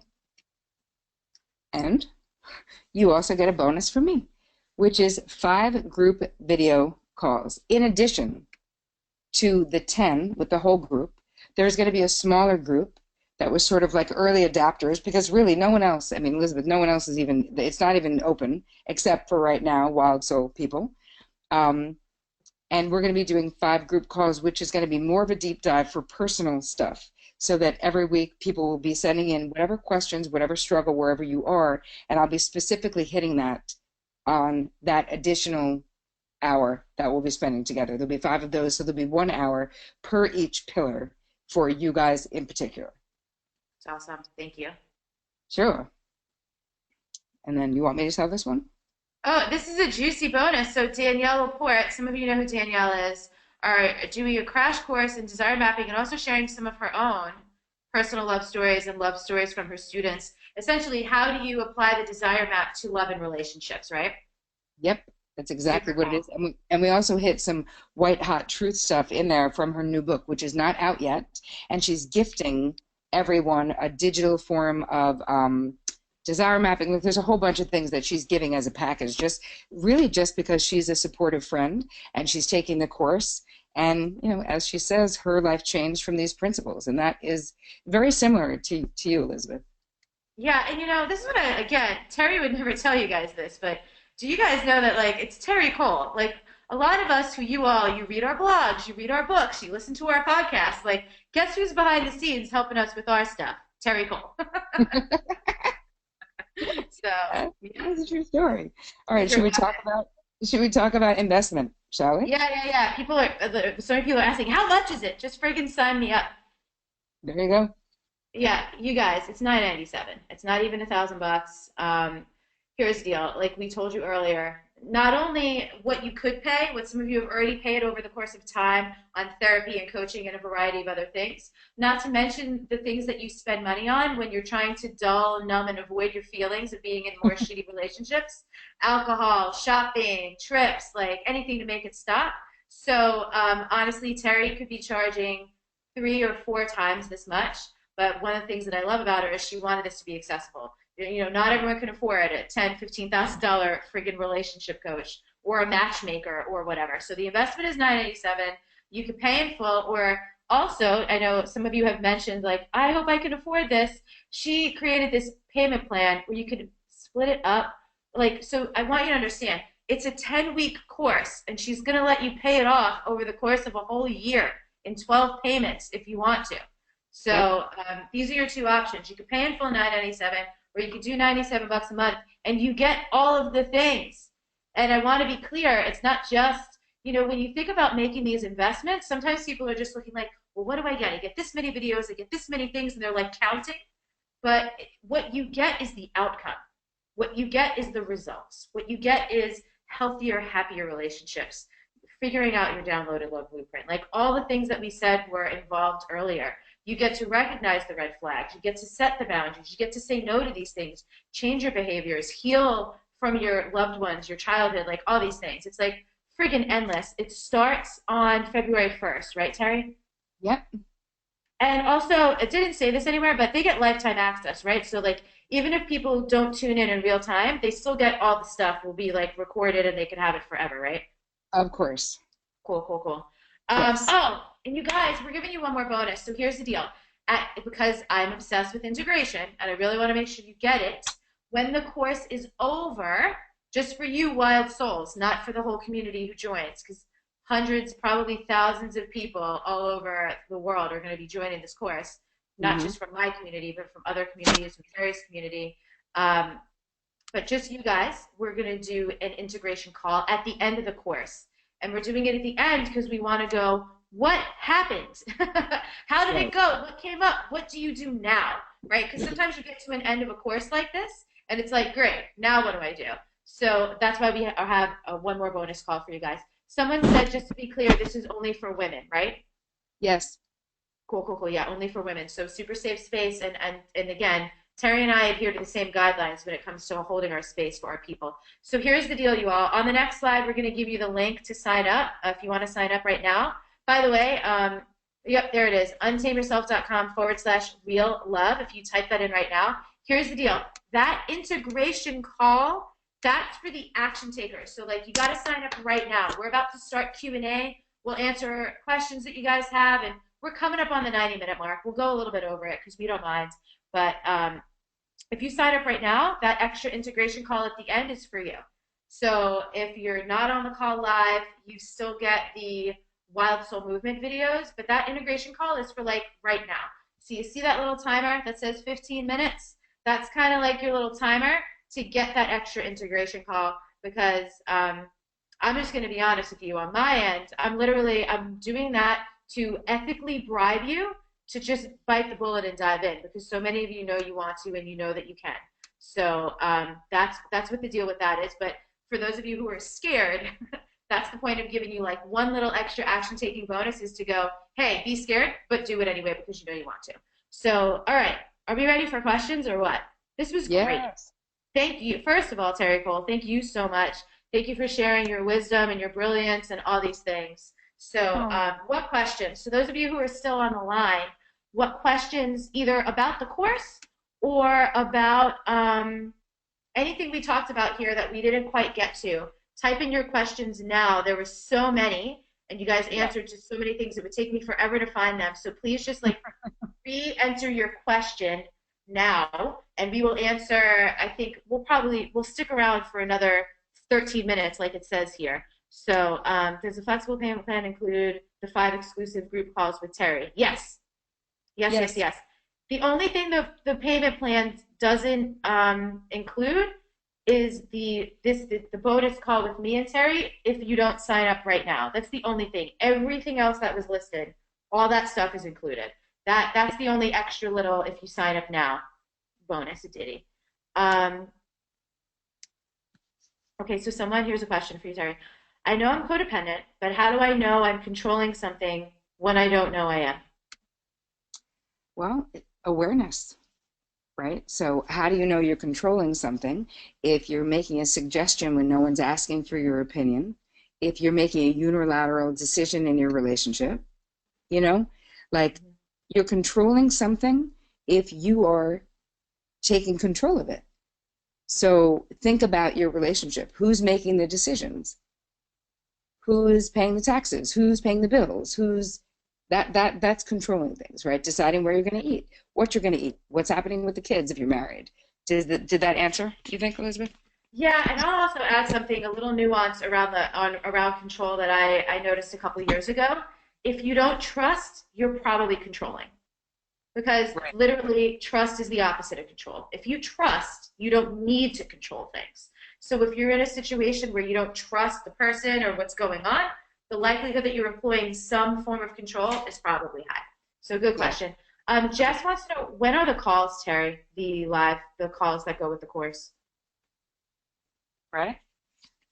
He's saying Friday. I don't know that that's in stone yet, so we think it's going to be on Fridays. Right now, I'm doing right now live on Friday at 5 p.m. That's what I've been doing, and this is all part of the free waiting list. So people Right. are, that is happening right now. The calls themselves. I really don't know. That's the truth. So it's going Okay, to probably, they haven't planned it yet. But here's the thing, the calls are recorded and you can pre-submit questions. So if you know you're not gonna be able to be there, you can send in your questions so it still gets answered. So it yeah, actually doesn't matter when the calls are. correct. Someone says when you realize that you're codependent and you've made some changes, how do you communicate? This is a good question. I know this is covered in the course, but if you can give like a tiny answer here. Sure. When you realize that you're codependent and you've made some changes, how do you communicate that change to the people you love? Ah, such a good question. Here's the thing. We have a desire, like when we make a change, like we feel like we need to sort of take out a billboard or like be like, I'm going to tell them it's going to be different. And what you really learn is that when you just change your behavior, you change your response to a healthier response, like change the dance, as I was saying before, you don't need to warn people of the change, they will respond to it, and you just learn to stay firmly and lovingly in your no, if that's what it is, about whatever it is. And yes, when we change, it threatens the people who love us, and you will get some pushback, but I promise you that the new normal will also emerge. Cool. So the next question is, what are red flags to spotting unevolved, emotionally unavailable men? Well, I've done actually, there's a bunch of videos I've got kind of about this of like, how do you spot a person? Is first of all, do they ask you questions about yourself and listen for the answer? Do they remember what you talk about? Do they care about your convenience or only their convenience about where you set up, where you're going to meet, and those types of things? Are they secretive about their phone, their past, their relationships? Do you not go to their apartment? Um, do they make you feel insecure around other women? Do they talk inappropriately about their exes? Mm-hmm. Um, is there more? Should I say more? I could keep going. Yeah, this is good stuff. Let's see, other ways that someone is unavailable. Oh, I have one. Go. Is you got to pay attention for congruence. What do they say and what do they actually do? Oh, yes. That's a really, really good one. One of my first big red flags when you're dating someone is about listening. Yeah. Is there listening? Do they remember? But the first most important thing is, do they keep their word, which is what you're talking about. Are their actions aligned with their words? Do they say, I'll call you tomorrow and don't call you? Do they say, let's go out on Friday, and then you hear from them Sunday being like, how was your weekend? Acting like nothing happened.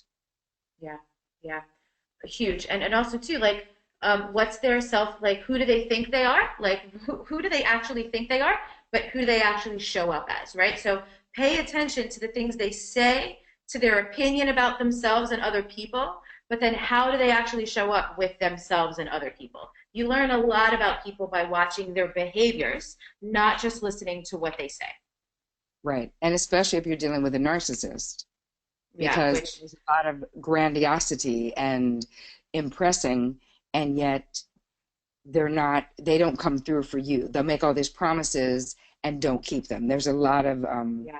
not alignment with people who have narcissistic tendencies. And by the way, what a lot of your questions and some of the questions that you all I know I'd seen in the chat box earlier was around discerning. How do we know? How do I know? How do I know? That's one of the reasons why I made the bonus Wild Soul Movement videos, because for those of you who are not familiar with my Wild Soul Movement practice, it's largely designed to help you connect with your inner wisdom and your own Mhm. discernment so that you can feel it. You would feel it and you would know it in your body. Wait, I don't hear you anymore. Maybe the internet went I don't know. Hers, yours, mine? out. Do you want to text her? Hey, you guys, I don't know if you can still hear us. Can you let us know if you can hear me, Terry? Because I see her still on there, but I don't hear her now. Okay, so I'm gonna keep going. I'll be taking stuff, and she'll hop back on when she can. As long as you guys can hear me. So I let's. feel responsible. Oh, you came What's back, that? Liz. You dropped out, babe. Oh, sorry. Can you hear me now? We can hear you now. Thank God. Okay, cool. This person is basically asking, what do you do when someone asks for help, they aren't taking any action, and then you feel responsible? that they're not following through? Stop giving suggestions to people who don't want to change, but just want to dump their negativity on you. So they're asking for help, but they're not. They're asking for suggestions that they're not going to take.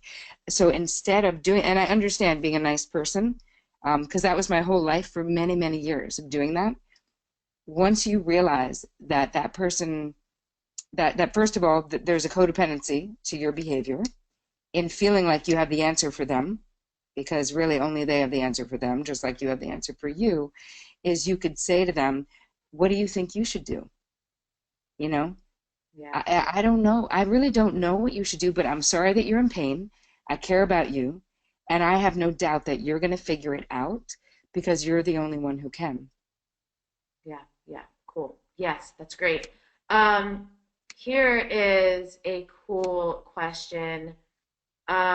Best advice for someone who knows they have a lot of me work to do before another relationship. So someone who knows they need to work on themselves, but who gets Yep. really lonely and has a history of serial dating. Well, I feel like if you're doing the work on yourself, really compelling work on yourself, the loneliness may not be there. Like as you're Yeah. taking these actions. I mean, Elizabeth, you can speak to this because of your experience. Yeah. Yeah, I can actually. And it's funny because I was catching up with a friend today, a guy friend who hasn't been in a relationship for many, many years because he's very specific about what he wants and not wanting to compromise. And we were saying, like, we were both connecting on, like, we don't feel lonely. And we don't feel lonely because we have a lot of other supportive relationships. Like, if I want to do something, there's plenty of friends I can call to do things with, right? So, and it also, and something he said that was a light bulb for me was that he's like, yeah, and like, I don't have an addictive personality. So it's loneliness is a really interesting thing. Like, yeah, of course, like we want companionship, but how can you maybe get that companionship with like other friends and through other types of relationships and not just from a partner? And this may or may not even be relevant to you, Alicia, but my guess would be for some people who can relate to feeling lonely, they probably also can relate to being someone who puts an enormous amount of pressure on their partner to be and do everything for them. That may or may not relate to you. But if you need to be able to source company and fun and other things from other people, not just a primary relationship. So I would double down on your friendships. That's something I've been doing the last couple months because I haven't wanted to even date or even think about being in another relationship. And so I've been like, cool, I have all these friends in my life. Like, what can I do to feel nourished? Like, what relational nutrients do I need? I need someone to laugh with. I want to go on beach walks with people. Who can I work out with? Like, I just kind of listed out all these things I wanted to be able to do with people that maybe I've been relying on my partner for. And I just, have been spending a lot more time with friends and even affection, to be quite honest. I have a couple friends who feel safe enough that I'm like, yo guys, I'm affection deprived, I need some snuggles. And I had some people hold me. I literally had like two friends, my friend Jeremy, my friend Samantha. I'm like, I need you mofos to hold me when I come over tonight. They did. It was great. I love it. It's a great answer. Yeah. Okay, so Oops. here's another scenario. A guy I've been seeing states that he's not interested in serious relationship, but throughout each hookup date, he constantly expresses strong affection, nonverbal communication, and that makes me want to do things to get his commitment. Is this a sign that I want to control things? I mean, yeah, Yeah. yes, 100%, but let me see what Terry says. Yeah. It's also when someone tells you that they have intimacy problems, believe them. Yeah, yeah. That's like that Maya Angelou quote. When someone shows you who they are, believe them. Yes. It, it's true though, you know. So there's something though sticky about that for you in that it's familiar in some way. And it would be Yeah. really good to figure out how is that familiar? Who does that guy remind you of? Where have you felt like this before? How is that dynamic familiar to you? Because it seems like a love blueprint of some kind. Yeah, and also even the way you phrase the question, I want to do something to get him to commit. Like if you feel like you need to coerce someone, red flag. Yeah. And I know what she's saying. She's saying that he's communicating one thing sort of with his Yes. body when she's with Yeah. him, but I also really have listened to his words when it comes to what he's incapable of or what he Yeah. doesn't want. Yeah. Good one. This is a great question, this next one. How do you deal with people who very clearly don't like your changed behavior? Well, you give them time. It depends on who they are. So when you say people, if it's like your coworkers, who gives a shit? If it's your family, you know what I mean? Yeah. I'm assuming when you say I love you people, so much. my friend, that you mean people that you care about.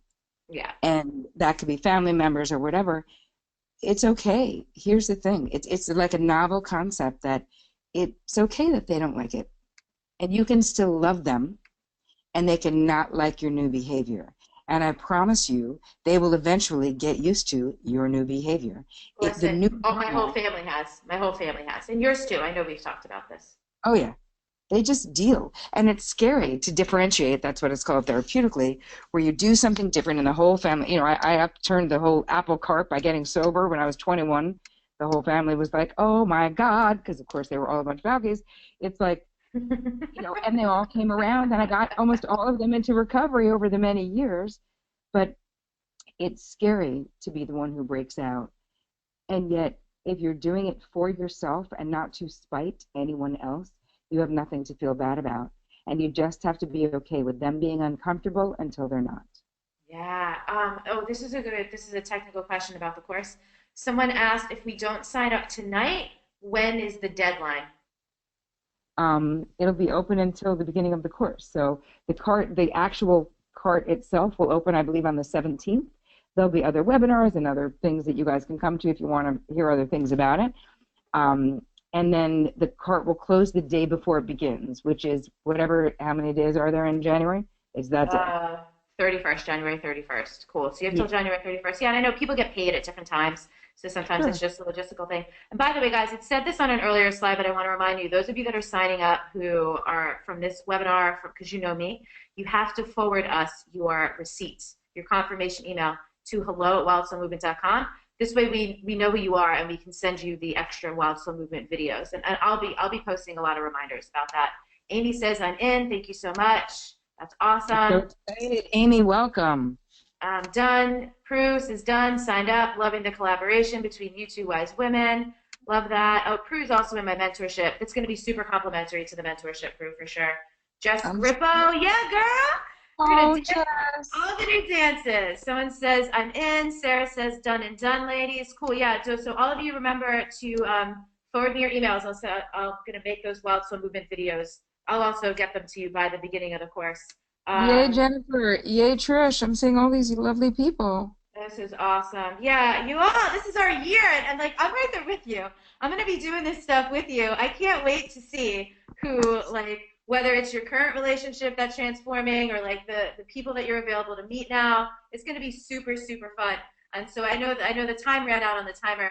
We have one more thing for you. Andrea says, doing it with you, done. So exciting. We have one more thing for you. Terry actually has because it's easy. You might listen to me and Terry talk and be like, well, easy for them. They do this work. They know more than me or whatever. But Terry also has some like real stories from real clients. So if you have more questions, we're wrapping it up. Please, please, please either post them in the Untame Yourself Facebook group or post them in Terry's Real Love Revolution Facebook group. If you don't have either one, just email one of us, hello@wildsoulmovement.com or info@terrycole.com. We'll make sure you're in all the places and spaces you need. Amy, the email to forward your receipt is hello@wildsoulmovement.com. Okay? And I will, and if you don't remember that, just like find me, ping me, send me a Facebook message, tweet me, Motorola two-way page me, whatever you got to do. We'll make sure you get your friggin' videos. So do you have that video? I want to watch the video. I'm Wait, but excited. before the video, I want to say something quick about the video, you guys, that Okay. these are not just testimonials. This is from the course that we ended up Oh, basing this course on. So this is people last year who did a 5-week version that I then built out like crazy for this 10-week version. And these are the transformations and experiences those people had oh when I my didn't God. even think the course as amazing as it is now. So I just Oh, want you to great. see this is real time. This actually happened less than a year ago. Okay? Cool. Yeah, I'm watching. Please stay on. All right, Yeah, it's you coming. got you got another It's 10 coming. or 15 minutes. Let's hang out a little bit more. Definitely. I'm not going anywhere. Okay, and I'm gonna shut up now. I love you. Yeah, I love you you, too. women too. Bye. No. Now how do we do it? Hold on. He's trying to do it. 1 second.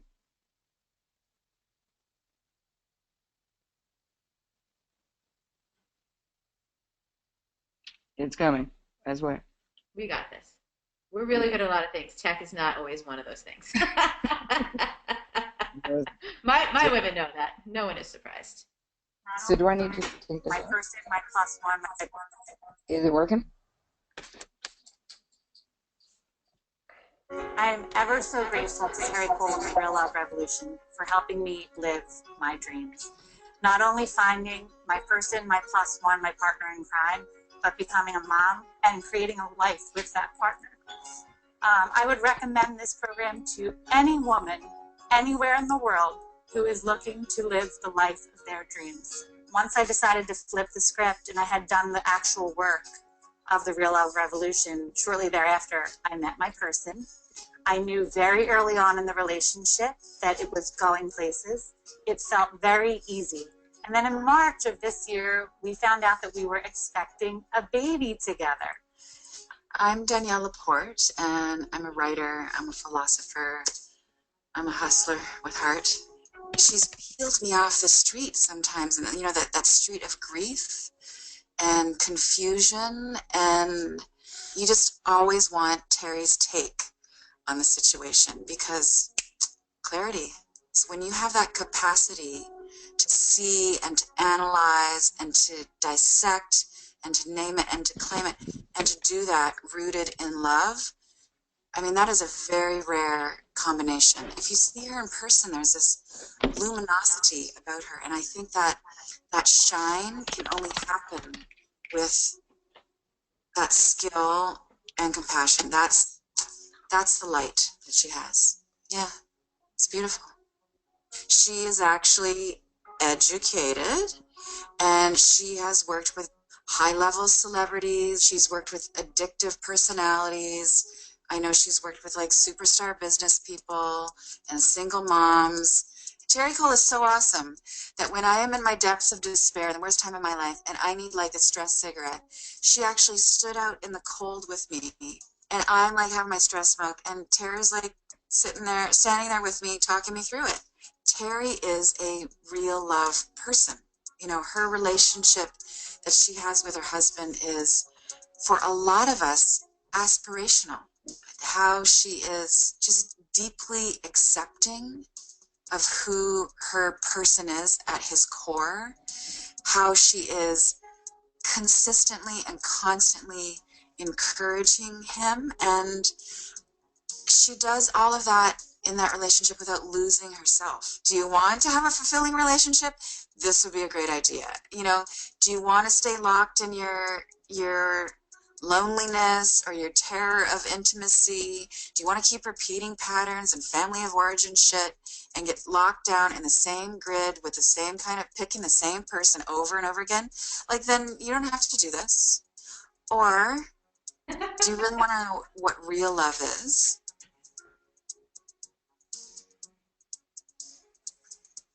I'm tearing because, you know, what those of us in the transformation field, and I think everybody knows, love is the most important thing. And it's what we all so want. It's what we all so crave.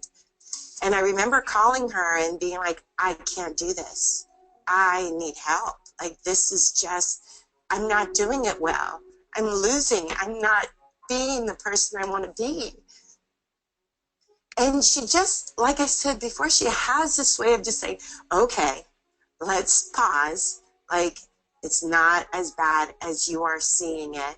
Let's get to what's real. I trust her so much because she has a family she's raising, because she's been through so much. I trust her with my whole heart. And she is the person that I always go to in these times when I really, really need an answer in an area that means everything to me. Hi, my name is Jacqueline Brown. Last year, I started to recognize that there were some challenges in my marriage. It's incredible what has unfolded with us as a result. It's challenging, but I'm seeing the direct results. To attract more love into your life, who doesn't want that? I have tools in my toolbox now that I will use for the rest of my life. I highly recommend it, and I am so grateful for Terry and the group I was able to share all of this incredible vulnerability with. Hi, my name is Laura. So I got a lot of very good insight out of this course, really about myself, and having the group participation in the Facebook group and the weekly calls was really helpful to be able to learn from other people. I think there's a lot of value to be had in looking at why we think about relationships in the way that we might, where that comes from, and how we can break some of the patterns that aren't serving us. Terry was so kind and so giving, and I felt like everything she said was just the truth, and it was in a very honest and straightforward way. And she just really wanted to help us learn how to help ourselves. So I would definitely recommend this course, no matter where you are. If you've been married for 20 years, if you haven't dated anybody in 20 years, I think you could probably benefit, because I think we can all benefit from having a more honest relationship with ourselves. I actually took a group coaching class with her last year, and after that, my life opened up so much. Personally and professionally, things just took off after working with Terry. I will always be grateful to Terry because she saw my potential, and from there she was able to give me the practical tools that I needed in order to navigate through life successfully. So I would say that if you need help building your confidence and, negotiating for your own needs and setting healthy boundaries, more importantly, then this course is definitely for you. And really, if you just have this desire to create the life of your dreams and the relationships that you want, then sign up. Sign up right now, I would say. And I can't wait for you to experience the Terry Cole magic for yourself. And it's going to be an amazing ride, I can tell you that much. Terry became my friend, but she also became my mentor. She became the person that I would go to when I was struggling with past relationships, when I was struggling to find my own voice and my confidence. On one side, she has the experience and the credentials. She has been a psychotherapist for years. And on the other side, there's this magic. Terry Cole has this magic to her. She has a way of looking at a problem and knowing exactly what to do so that you can get results as quickly as possible. She really is one of the best experts in the world to go to when you're looking to make a transformation. She's not going to sugarcoat things. She's going to give you what you need. And oftentimes she does this in a way that makes you laugh or that makes you go, whoa, yes, that's exactly what I needed to hear. So there's been many times in my life when I've needed a friend, and Terry has been that person who didn't give me the answer I wanted. She gave me the answer that I needed. And I know that's what she can do for other people. I know that's what she does do for other people. She's going to give you what you need to make the changes that you really desire. I remember the first time, before I even met her, I saw her speak. And she was just this glorious, mother, incredibly powerful, grounded, eloquent figure. People throw around the word authentic a lot, but when you find it and it hits you, you know it. And Terry is that kind of person. She lives her message. Terry is a friend of mine, so I've gotten to spend time around her and her husband, Vic, and to see their relationship. I have a handful of relationships in my life that I look up to, and Terry and Vic are probably number one on the list. But also, I've had conversations with Terry about my own relationship. I've seen her help other friends of ours, and she brings that grounded spirituality. She brings that knowledge from the psychology. She brings her transformational coaching background, as well as having worked with so many different types of people. She's also real. Terry has a way of shooting things to you straight and being very direct, but it's packaged in so much love and so much care for your outcome and your results. What does Terry mean to me? Well, here you go. She's a really important friend in my life. She's a person who you really could just be yourself with and share anything. Zero judgment. That's really the best part. This is a person who could just hold space for anything. And when it comes to love, that's a lot of stuff. You can lay it all out with Terry, and she's going to love you through it. She's going to help you through it. and she always has like sage advice, wisdom, and counsel. I wanted to look at things from a more therapeutic and professional standpoint. She's a really good sounding board for me, and I really trust her advice on everything implicitly.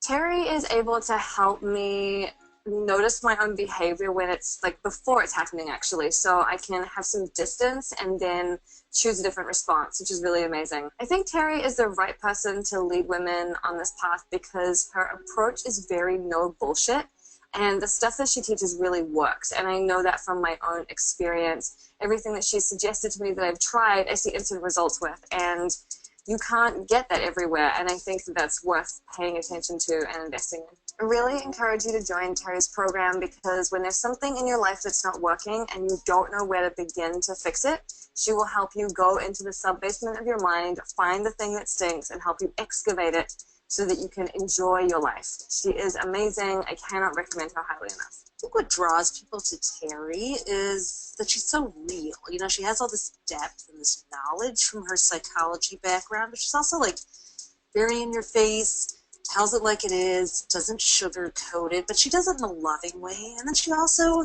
does meditation, so she brings in this very spiritual and soothing and compassionate component. So she manages to give tough love without breaking down your self-esteem. She lifts you up, she builds you up, and you feel great, but also really clear after you talk to her. Well, Terry is not only a friend and mentor, but also my neighbor across the hall in New York City. So I am lucky enough to be able to have on-demand access to her transformational work. So I can attest that when she's off camera, she's the same way, because I get a text on my phone at 7 in the morning saying, hey, you want to meditate? And, you know, even if it's just the two of us and her scented oils and everything, she brings the same amount of energy and passion that she would bring if she was working with a client. It's just who she is. So I feel like if I'm ever stuck, Terry's just like, she's always in problem-solving mode. And, you know, no matter what I talk to her about, she's always got like some deeper cut or solution or new way of looking at it. And it's just, you know, I feel she's like a best friend, mentor, and coach in one. She brings that fire, and then she's a Gemini rising, which gives her natural speaking ability. Then her moon sign, which is her inner self, is in Scorpio, which is the sign that rules transformation. So Terry's mission on this planet, according to the stars, is to bring people transformation in this really direct, fiery, and empowering way.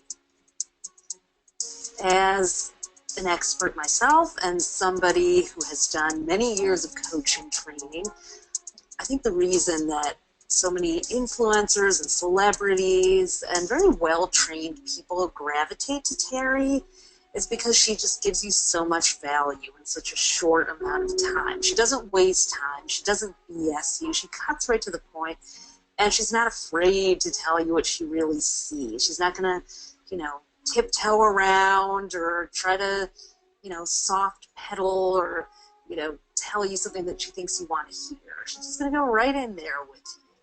And then she gives you tools afterwards. She gives you things that you can do right there in the moment to feel an immediate result.